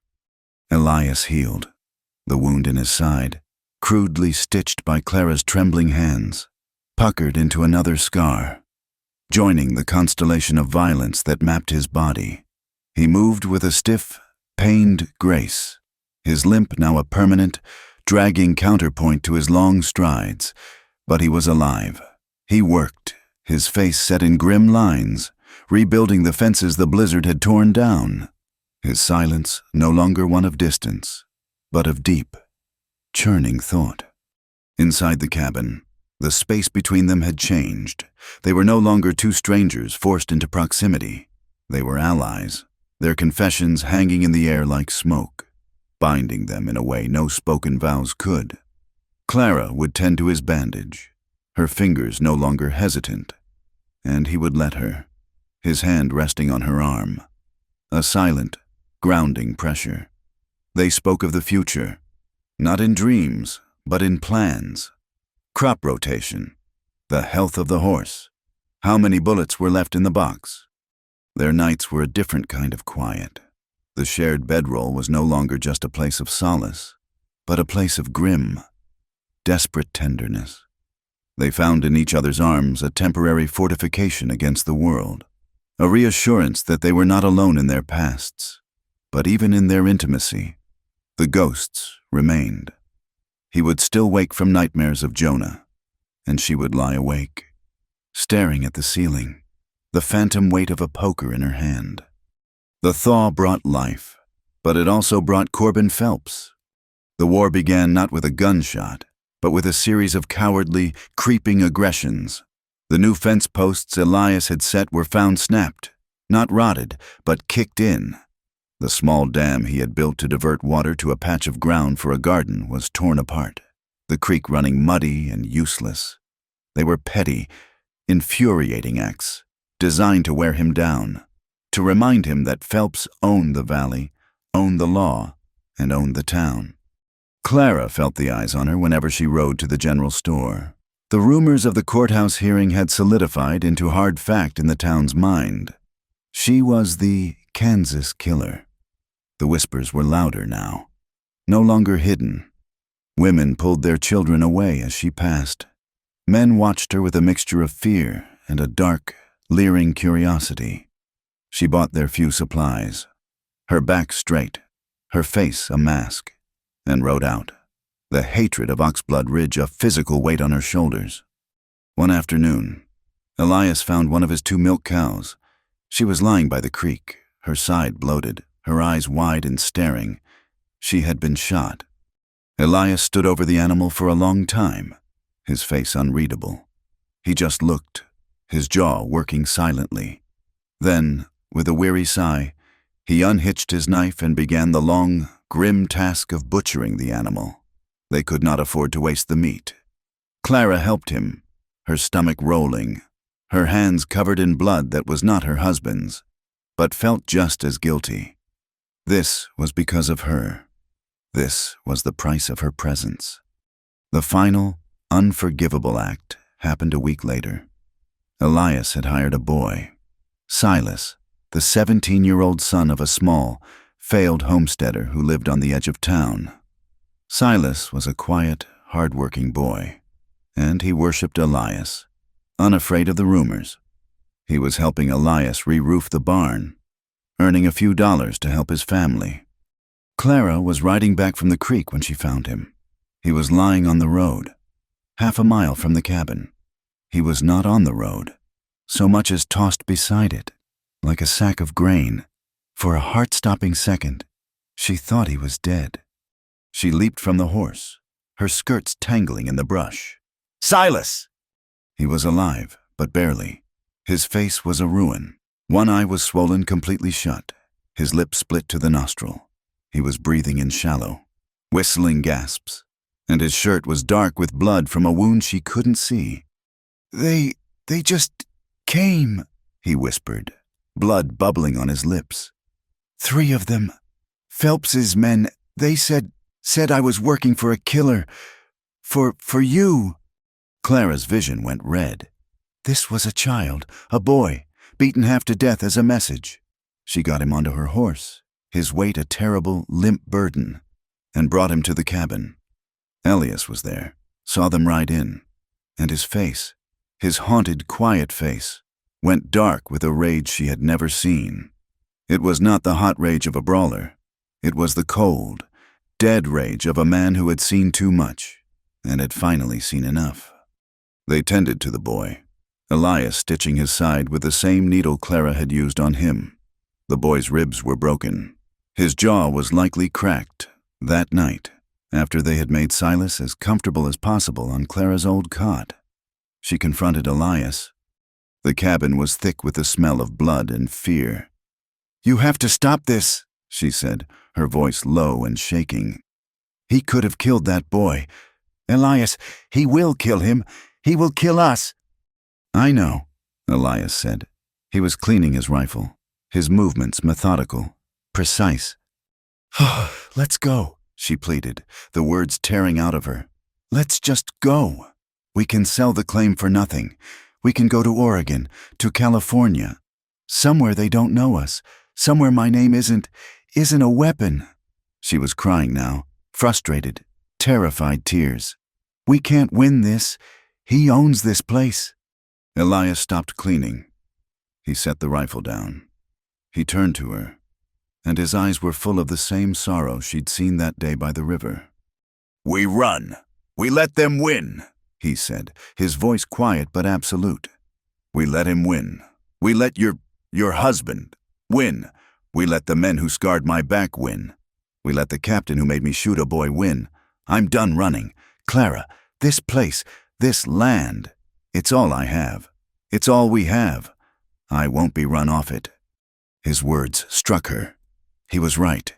Running was what she had done, and it had solved nothing. The fear had just followed her, taken root, and now it was poisoning him, poisoning a child.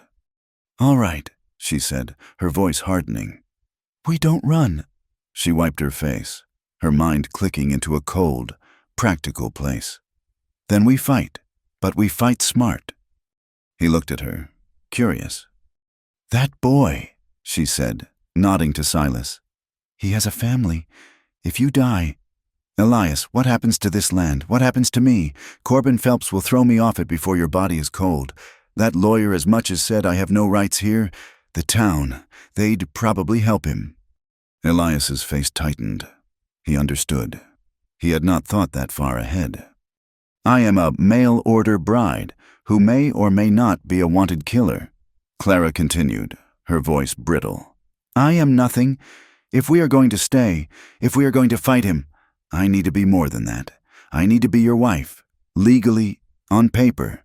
So if he comes for you, if he succeeds, he has to come through me, too, and I will have the law on my side."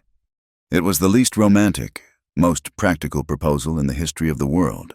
It was a declaration of war. Elias looked at her, his admiration a palpable thing in the small room. He saw the strength, the hard-won practicality that her life had beaten into her. He nodded. Once. "All right." She heard about the preacher 3 days later. Silas, recovering slowly, mentioned him. A traveling preacher. Reverend Gideon was passing through the small settlement of Dry Creek, 20 miles north. He held services wherever he could find a roof. Clara rode out the next morning. She told Elias she was checking their snares. She rode hard, the wind at her back. She found the preacher in a half-built sod house, speaking to a gathered family of 8. He was a tall, thin man, with a face as weathered as Elias's and eyes that held no judgment, only a deep, abiding weariness. She waited until he was done. She approached him, her hands clasped in front of her.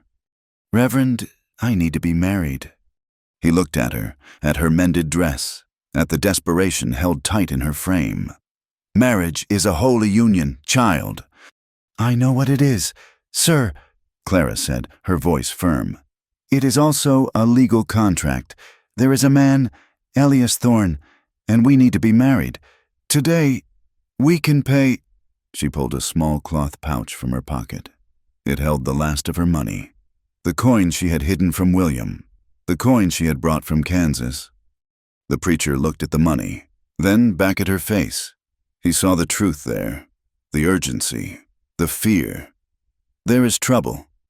"Yes, sir," Clara said. "There is trouble. Will you help us?" He sighed, a long, slow breath. "The Lord's work is to bind, not to loose. I will be in Oxblood Ridge tomorrow. On my way south. I will stop at the chapel. 1 o'clock. She rode back, the weight of the coming confrontation settling on her. When she told Elias, he just nodded. 1 o'clock. The next day, they rode into town together. Silas was well enough to be left with food and water. The door bolted from the inside. Elias wore his cleanest shirt. Clara wore the same dress she had arrived in, mended and washed, the stains of their life scrubbed but not gone. She had tied her hair back with a piece of twine. Oxblood Ridge watched them come. The street was not empty. It was as if word had spread. People stood on the boardwalks, in the doorways of the saloon and the general store. Their faces were a uniform mask of silent, cold judgment. They dismounted at the small, paint-peeled chapel at the end of the street. Reverend Gideon was waiting on the steps, his Bible in his hand. As Clara stepped from the wagon, she heard the muttering, "The killer! Shameless, in a church!" Phelps will put a stop to this. A young woman, not much older than Clara, the daughter of a rancher loyal to Phelps, stepped forward. Her face was twisted in a righteous sneer. "You don't belong here," she spat, and she hurled a clump of thick, black mud she had been hiding in her hand. It struck Clara's skirt, just above the hem, a wet, ugly splatter. Clara stopped. The world narrowed to that stain. It was everything. It was Kansas. It was the rumors. It was the town's hatred. It was the slur on the barn. Humiliation, hot and sharp, burned her throat. She felt tears well, and she hated herself for the weakness. She felt Elias move beside her. He didn't say a word. He didn't look at the woman. He just stepped in front of Clara, blocking her from the crowd. He put his hand on her arm, steadying her. Then, his other hand came up to her face, cupping her chin, forcing her to look at him. His eyes were blazing. He was not looking at her with pity. He was looking at her with a fierce, defiant pride. And right there, on the steps of the chapel, in front of the entire jeering town, he leaned down and kissed her. It was not the gentle, questioning kiss of the cabin.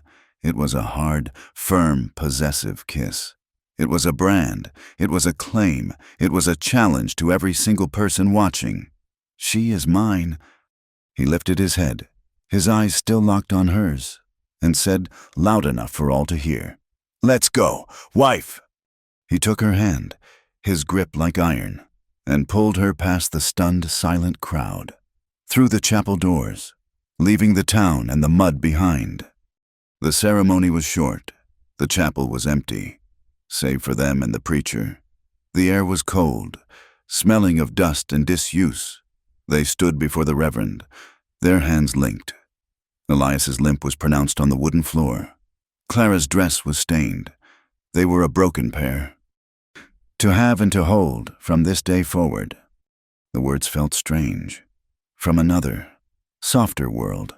Clara said, "I do," and her voice was firm. Elias said, "I do," and his voice was a low rumble, a vow. "I now pronounce you man and wife."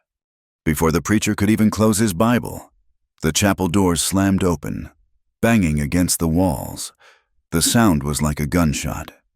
Corbin Phelps stood in the doorway, sunlight framing his large, imposing figure. He was not alone. 2 of his men stood behind him. Phelps's face was a dark, thunderous red. He had a pistol in his hand, held at his side, not pointed but ready. "This is a mockery," Phelps boomed, his voice filling the small, holy space. "A killer and a squatter, hiding in a church." The preacher stepped forward. "Sir, this is a house of God. You will not bring your fight in here." "I'll bring it wherever I please," Phelps snarled. He took a step inside, his men flanking him. He looked at Elias, his eyes full of hate. "This changes nothing. Thorne, you think this piece of paper makes your claim real? You think marrying this creature protects you?" Elias pushed Clara gently behind him, his body shielding hers. "Get out! Phelps!" "I'll get out when you sign this." Phelps pulled a folded paper from his coat pocket. A new quit-claim deed. You sign over the land, and I'll let you and your bride walk out of this town. Otherwise, he let the threat hang, his hand tightening on the grip of his pistol. A tense, terrible silence filled the chapel. The air was thin, electric. Elias was unarmed. He had not worn his gun to his own wedding. He stood, exposed, his hands clenched. Clara saw it, the calculation in Phelps's eyes, the way his gaze flickered to Elias's empty hip. He was going to provoke Elias, and when Elias moved, he would shoot him. He would claim self-defense. The town would back him. Elias took a half-step forward, his weight shifting, and Clara knew he was going to lunge, armed or not. No, Clara said. She moved. She pushed past Elias, stepping directly between the two men. She stood not 3 feet from Corbin Phelps, so close she could smell the whiskey on his breath. Elias grabbed for her arm. Clara, get back! She ignored him. She stared up into Corbin Phelps's furious, surprised face. Her heart was a cold, still stone in her chest. The fear was gone, burned away by a pure, white-hot rage. You will not shoot him, she said, her voice not loud, but carrying a terrible, quiet weight. Phelps laughed, a short, ugly sound. Get out of the way, girl, before you get hurt. He raised the pistol, leveling it at her chest. Clara did not flinch. She did not even look at the gun. She looked at his eyes. Shoot him, she said, her voice clear and steady. And I'll burn every acre you own. Phelps hesitated, his smile faltering. You think I'm lying? Clara whispered, a terrifying intensity in her voice. You call me a killer. You paint it on my barn. You tell the whole town. Maybe you should believe it. She took a step closer, until the muzzle of the pistol was almost touching her dress. I know where your hay barns are. I know you just rebuilt your house. All that dry timber, all that grass, cured by the winter. It would go up so fast. I'll wait until the wind is right, and I will burn it all. I will burn your cattle in their fields. I will burn the clothes from your back. You'll be left with nothing but ash. I lost everything in Kansas. I have nothing left to lose. You have everything. She looked at him, and what he saw in her eyes made him take a step back. He saw the truth. He saw the woman who had survived William. He saw the poker. He saw the fire. He was a man defined by what he owned, and the thought of losing it, of being destroyed by this small, quiet woman, was a terror he understood far better than a simple bullet. His face went from red to a pale, mottled white. His hand was shaking. He looked from her cold, resolute face to Elias, who stood behind her, his expression one of pure, stunned awe. Phelps lowered the pistol. He was breathing heavily, his arrogance shattered. This ain't over, he stammered, his voice hoarse. You mark me. This is not over. He backed away, nearly tripping over his own feet, and turned, shoving his men out of the doorway. He was gone. The silence he left behind was deafening. The preacher let out a breath he seemed to have been holding for an hour. Elias put his hands on Clara's shoulders. She was shaking, the adrenaline fading, leaving her weak-kneed. He turned her around to face him. He didn't speak. He just looked at her, his haunted eyes filled with a raw, powerful emotion she had never seen there before. He pulled her against him, his arms wrapping around her, holding her so tightly she could barely breathe. He buried his face in her hair, and his body shuddered. That night, they sat in the cabin. The bolted door felt thin, useless. Silas was asleep, his breathing easier.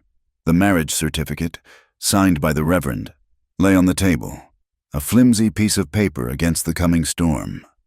Elias was cleaning his rifle. He had been cleaning it for an hour, his movements rhythmic, obsessive.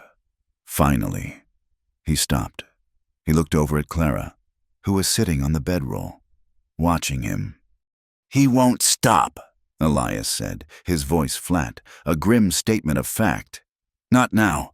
Not after that. You humiliated him. He started this, Clara whispered. It doesn't matter who started it. It matters who finishes it. He set the rifle down, his face carved in shadow by the firelight. He won't stop until one of us is dead. The finality of it, the cold truth, settled on Clara. She had won the battle at the chapel, but the war was now absolute. She had bound herself to this man, this land, and this violence. The cold dread she had felt in Kansas, the fear of a violent end, came rushing back. She lay down on the bedroll, turning her back to him, and the tears she had held back all day finally came. They were silent, hot, hopeless tears. She had traded one monster for another, one fight for a deadlier one. She whispered the words that had haunted her from the first night, the terrible, true prophecy. You'll regret choosing me. She felt the bedroll dip behind her, his body, warm and solid, pressed against her back. His arm came around her, pulling her against his chest. He didn't speak for a long time, just held her, his breath steady against her hair. Never, he whispered, his voice a low, fierce rumble against her ear. Not even if I die for it. The silence in the cabin for the next 2 days was not peace. It was the sharp, metallic quiet of a drawn trigger. Elias moved with a grim purpose. He was no longer just a homesteader. He was the scout he had once been, preparing for a war he knew was not just coming, but was already here. He cleaned his rifle until the barrel gleamed. He oiled the mechanism of his pistol. He counted his cartridges, laying them out on the table in neat, deadly rows.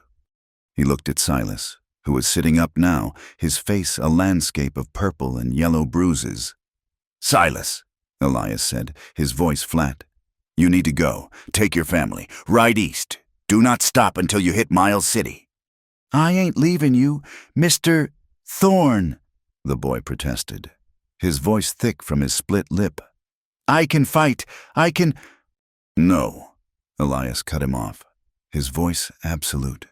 He pressed a small cloth poke of coins into the boy's hand. It was nearly all the money they had. This is not your fight. It was never your fight. You go and you live. That is an order. Silas looked at the money, then at Clara, then back to Elias.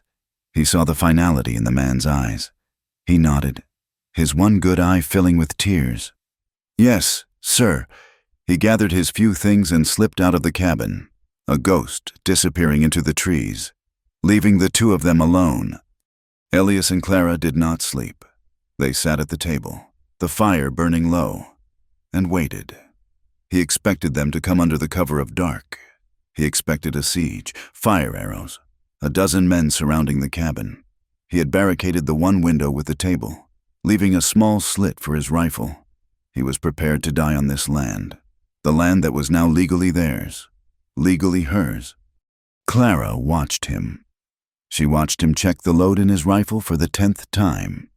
She saw the grim acceptance on his face. He was planning to defend. He was planning to take as many of them as he could before they killed him. And she knew, with a sudden, cold clarity, that defense was suicide. They were 2 people against an army. Corbin Phelps would not come alone. He would bring every man he had, and he would burn them out. The threat she had made in the chapel, the threat of fire, was exactly what he would do to them. She thought of her words. I'll burn every acre you own. She had been a survivor in Kansas. She had not waited for William to finally kill her. She had acted. She looked at Elias, this good, broken man, her husband, and she knew she could not let him die waiting. If he was the honor, she had to be the vengeance. She waited until the deepest part of the night, when the moon had set and the darkness was a thick, cold blanket. Elias was sitting in the chair, his head nodded forward, in that shallow, exhausted sleep of a soldier. She slipped from the bedroll, her feet silent on the wood floor. She pulled on her boots. She took her shawl. She went to the small pantry. She did not take a weapon. She took the sack of lye, the same caustic powder Elias had used to scrub her past from their barn. She poured a large amount into a smaller cloth sack. It was heavy in her hand. She slipped out the door, quiet as smoke. Elias did not stir. The walk to the Phelps ranch was 3 miles, and it was the longest walk of her life. The air was cold, smelling of pine and damp earth. Every snap of a twig made her heart leap into her throat.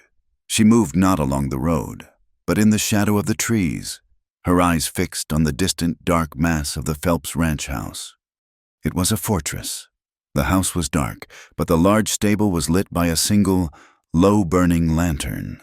She could hear the occasional stamp of a horse, the jingle of harness. She moved. Her breath held. She crept along the side of the massive stable, her back pressed to the wood. She found the side door. It was barred, but not locked. She lifted the bar, the wood scraping, a sound as loud as a gunshot in the silence. She froze. Nothing, only the sound of a man snoring, a low rumble from the hayloft above. A stable hand. She slipped inside. The air was warm, thick with the smell of hay and horses. There were dozens of them.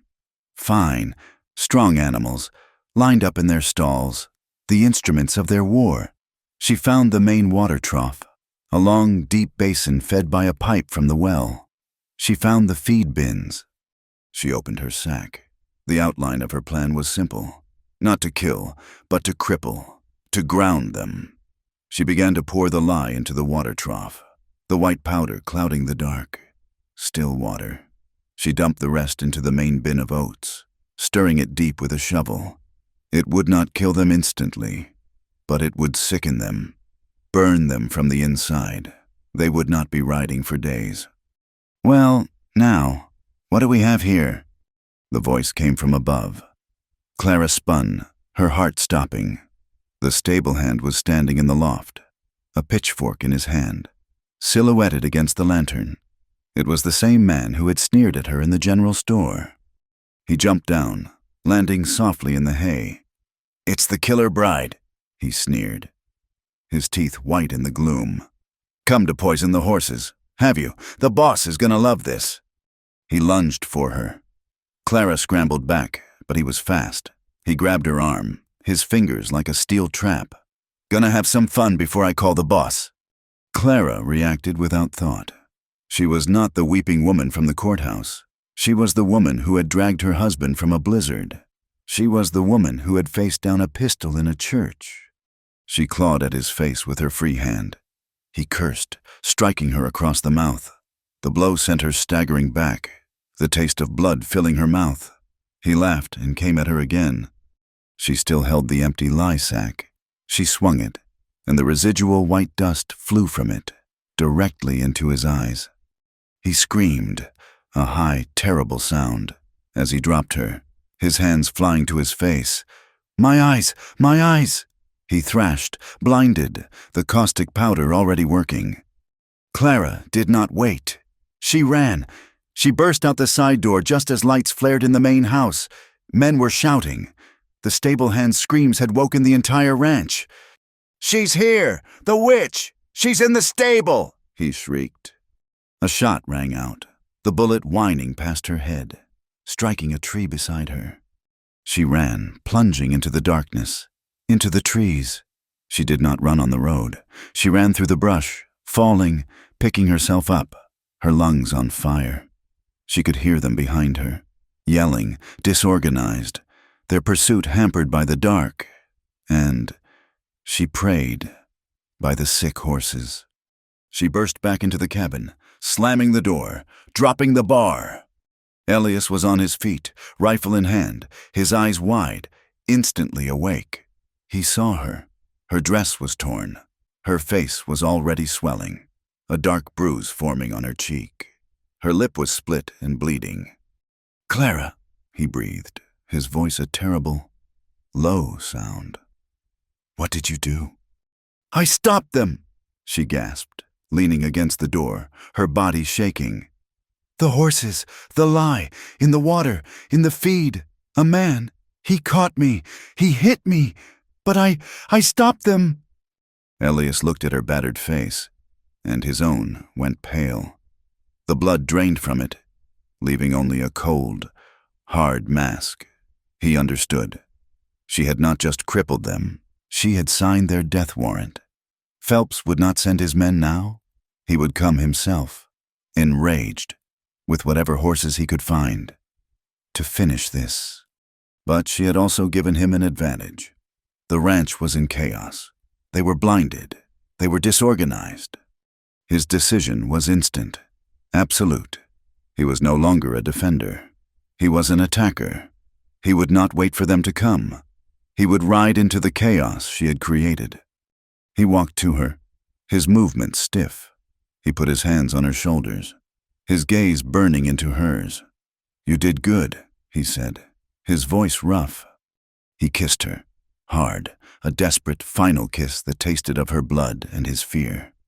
"Barricade the door after me," he commanded. "Do not open it, for anyone but me. Do you understand?"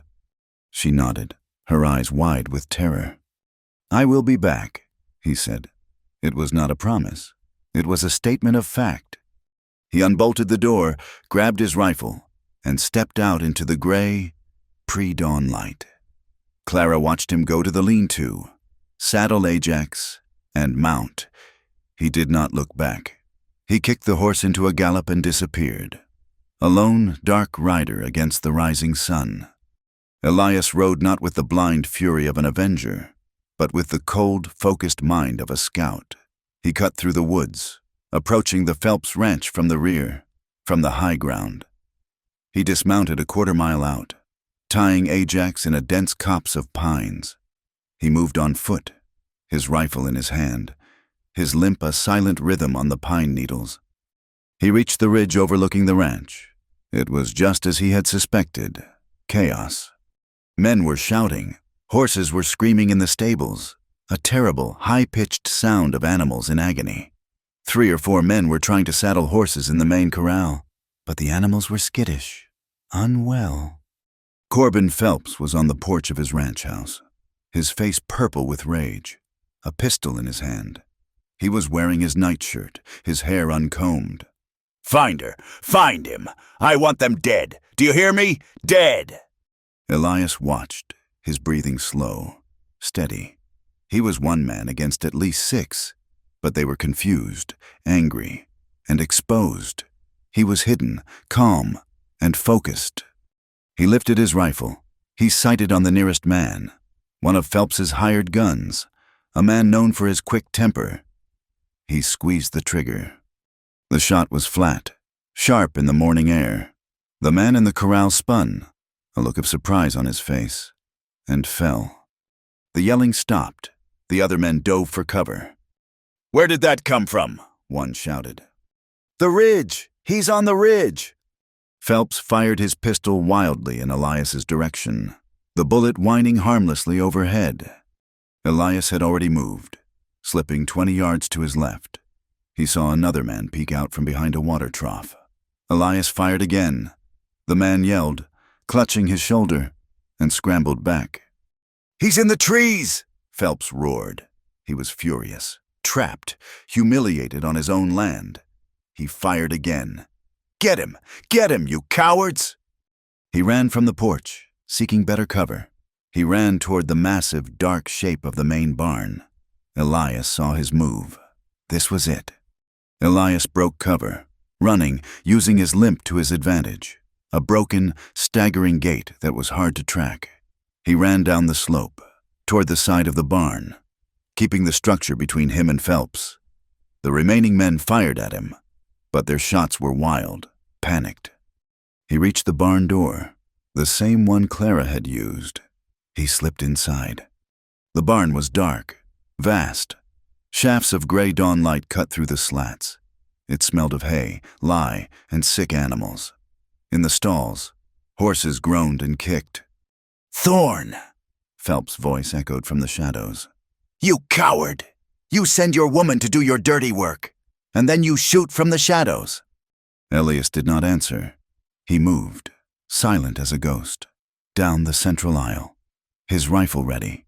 He saw the stable hand Clara had blinded, curled in a stall, weeping, his face a raw, red mask. Elias moved past him. He heard a noise from the loft. Hay rustling. He froze. A shot exploded from above, the bullet thudding into the wooden partition beside his head, sending splinters into his cheek. Elias dove, rolling behind a stack of feed sacks. He was pinned. "I'm going to kill you, Thorn!" Phelps' voice was above him, heavy with triumph. "And then I am going to find that wife of yours. I am going to finish what my man started." That was the mistake.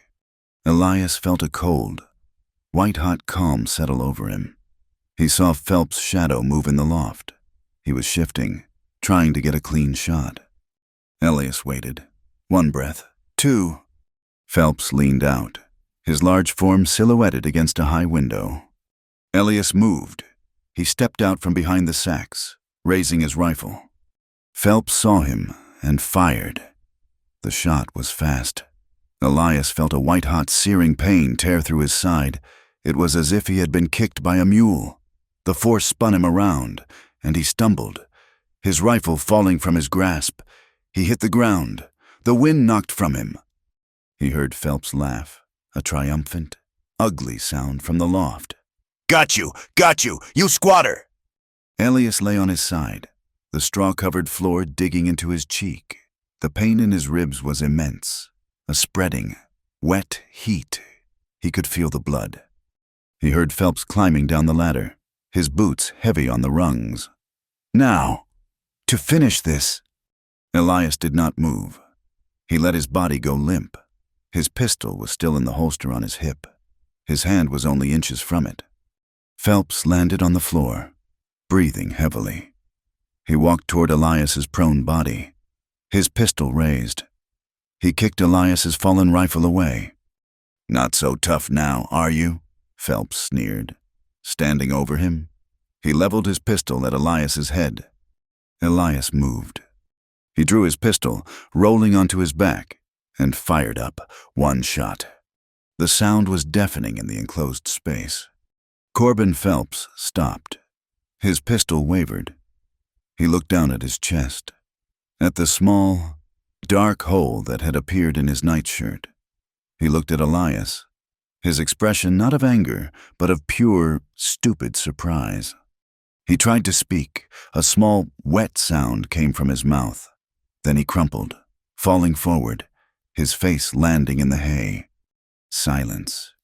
The barn was silent, save for the moans of the horses. Outside, Elias heard shouting, then the sound of horses riding away. Fast, the hired guns. With their boss dead, their pay was gone. They were scattering. Elias lay on the floor, his side a universe of pain. He looked at the massive, still body of Corbin Phelps. It was over. He pulled himself up, hissing, his vision graying at the edges. He used a stall to get to his feet. He was bleeding badly. He had to get home. He had to get to Clara. The ride back was a dream of pain. He was not sure how he got on Ajax. He held the saddle horn with one hand, his other pressed tight against the wound in his ribs. The world was a tilting, gray blur. He just held on, letting the horse walk, letting it take him home. Clara was at the window. She had been there since he left, a statue carved from fear. When she saw Ajax, she almost fainted with relief. But then she saw how he was slumped, how he swayed in the saddle. He reached the cabin steps and tried to dismount. His leg would not obey. He slid, rather than climbed, from the saddle and collapsed, his body hitting the muddy ground. He tried to crawl, tried to get to the steps. Clara! The door flew open. The barricade fell. She was there, her bruised face a mask of terror. Elias, no, not again! She fell to her knees beside him, her hands hovering over the new, bright red wound in his side. He was pale, his lips blue, his eyes struggling to focus on her. Screamed, she thought, her mind frantic. The outline said I screamed. She opened her mouth, and a raw, terrible sound ripped from her throat. a scream not for help, but of pure, unadulterated loss. She was alone again. "Mrs. Thorne!" She looked up. It was Silas. The boy. He had not gone. He was standing by the trees, his face white. He had heard the shootout, had seen Elias return. "Get the doctor!" Clara shrieked at him, her voice breaking. "Get Dr. Miller! Tell him I will pay him anything! Just come! Now!" The boy nodded, his face grim, and vanished. Clara turned back to Elias. She put her arms under his, dragging him, just as she had in the blizzard. He was a dead weight. She pulled him, scraping him over the threshold, into the cabin. She got him onto the bedroll. She cut away his shirt. The wound was high, in his ribs, a small, dark hole that was bubbling. She pressed her hands to it, trying to stop the bleeding, her own tears falling onto his pale face. "Do not leave me," she whispered, her voice fierce. "Do not you dare leave me. Elias Thorne, I did not survive all this to be left alone. Do not leave." He looked at her. His hand, covered in his own blood, came up and touched her bruised cheek. "Never," he whispered, and his eyes closed. Dr. Miller arrived, his black bag in his hand, Silas trailing behind him. He was an old, gruff man who had seen too many bullet holes. He took one look at Elias, then at Clara. "Town's in an uproar," he grunted. "Phelps is dead, so this is what it was all about." He knelt by Elias. "Get me hot water, whiskey, and hold that lamp steady, girl. And pray, this is bad." He worked. Clara held the lamp, her hand shaking so badly she had to brace it with her other. She watched the doctor probe the wound, watched him fish out the shattered piece of lead, watched him stitch the hole with a practiced, steady hand. "Ribs are shattered," the doctor said, wiping his hands. "Bled a lot. An inch over. It would have been his lung. An inch the other way, his heart. He is a lucky man. Or a cursed one, I cannot tell." He packed his bag. "Keep him warm. Keep him quiet. If a fever does not take him, he might live. He might not. It depends on God. And his own stubbornness." He looked at Clara's battered face. "And on yours, it seems—" He left. Silas stayed, sitting by the door, a silent, young guard. Clara sat by the bedroll. She did not sleep for 4 days. She watched him, bathing his face, forcing water past his lips, and waiting. He survived, barely. The months that followed were quiet. The spring gave way to a warm, gentle summer. The land and the town began to heal. With Corbin Phelps gone, the shadow over Oxblood Ridge lifted. His massive ranch, leaderless, was seized by a bank in Helena and broken up. New settlers began to arrive, drawn by the cheap, open land. They were families, homesteaders, people looking for a fresh start, not an empire. The town's view of Clara and Elias shifted. They were no longer the town pariahs. They were the people who had broken the tyrant. The fear the townspeople had felt for Clara, the Kansas killer, slowly, strangely, morphed into a grudging, profound respect. She was the woman who had faced down Phelps. She was the woman who had threatened to burn him out. She was the woman who had saved her husband. The new families had children. They needed a teacher. They came to Clara. She was educated. She could read. She could write. They offered her the use of the small, empty chapel. She started a school, just 5 pupils at first, in the same cold, dusty room where she had been married. She taught them their letters, their numbers, and in teaching them, she found a piece of herself she thought was long dead. Elias recovered. The wound in his ribs healed into a puckered, angry scar. His limp was worse, the pain in his side a constant companion. But he was alive. He was solid.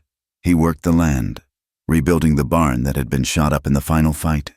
He and Clara worked side by side, their silence no longer heavy with ghosts, but comfortable, easy. They were building. The ghosts were still there, but they were quiet. One night, late in the summer, they lay on the bedroll. The cabin was warm, the door open to the sounds of the crickets. The world was at peace. "Are you ever scared?" Clara asked softly into the darkness. "That it will not last?" Elias was quiet for a moment. He was on his back, his hands behind his head. "I used to be," he said, his voice a low rumble. "I used to wake up every morning, scared I'd hear a trumpet call, scared I'd smell that smoke." He turned his head to look at her. "Now, I wake up, and I smell the coffee you're making, and I see the roof I built, and I see you." Clara moved, propping herself up on her elbow. In the faint moonlight, she looked at him. His body, his life, was a history of violence. She put her hand on his chest, her fingers tracing the new scar on his ribs. She moved her hand up to the old, thick, ropey scars on his shoulder, the ones from the lash. "This isn't a fairy tale," she whispered, her voice thick. This was not the story of a perfect love. It was a story of two broken, violent people who had found each other. Elias captured her hand, lacing his fingers with hers, holding it tight against his scarred skin. He looked at her, his haunted eyes clear and calm, the shadows finally at bay. "No," he said, his voice soft, but with an iron strength beneath it. "It is real, and I am not letting it go." He pulled her down, and she rested her head on his chest, her ear over his steady, living heart. A year passed. The hard winter gave way to another spring, this one easier, gentler. The last of the snow melted from the high country, and the valley bloomed, a riot of purple crocus and yellow bells. Elias's barn was finished. It was strong, the new wood smelling of pine and promise. Clara's school now had 12 children. One evening, as the last light of spring painted the sky in shades of orange and rose, they walked from the cabin, hand in hand. Elias's limp was pronounced on the soft earth, but his grip on her hand was firm. They walked toward the rebuilt barn, past the spot at the bottom of the cabin steps where he had fallen, where his blood had stained the mud. The ground was no longer dark. It was covered in a patch of wild, stubborn blue wildflowers, thriving in the place where blood had fallen. They stopped and just looked at them, a silent testament to the life that had sprung from their pain. Elias put his arm around her waist, pulling her close. Clara leaned her head against his shoulder. They did not speak. They just stood, watching the sun set on their land, their home. Thank you for listening to our story. We invite you to comment with where you are listening from to connect with fellow fans. And be sure to subscribe to the From Wild West channel and share your thoughts.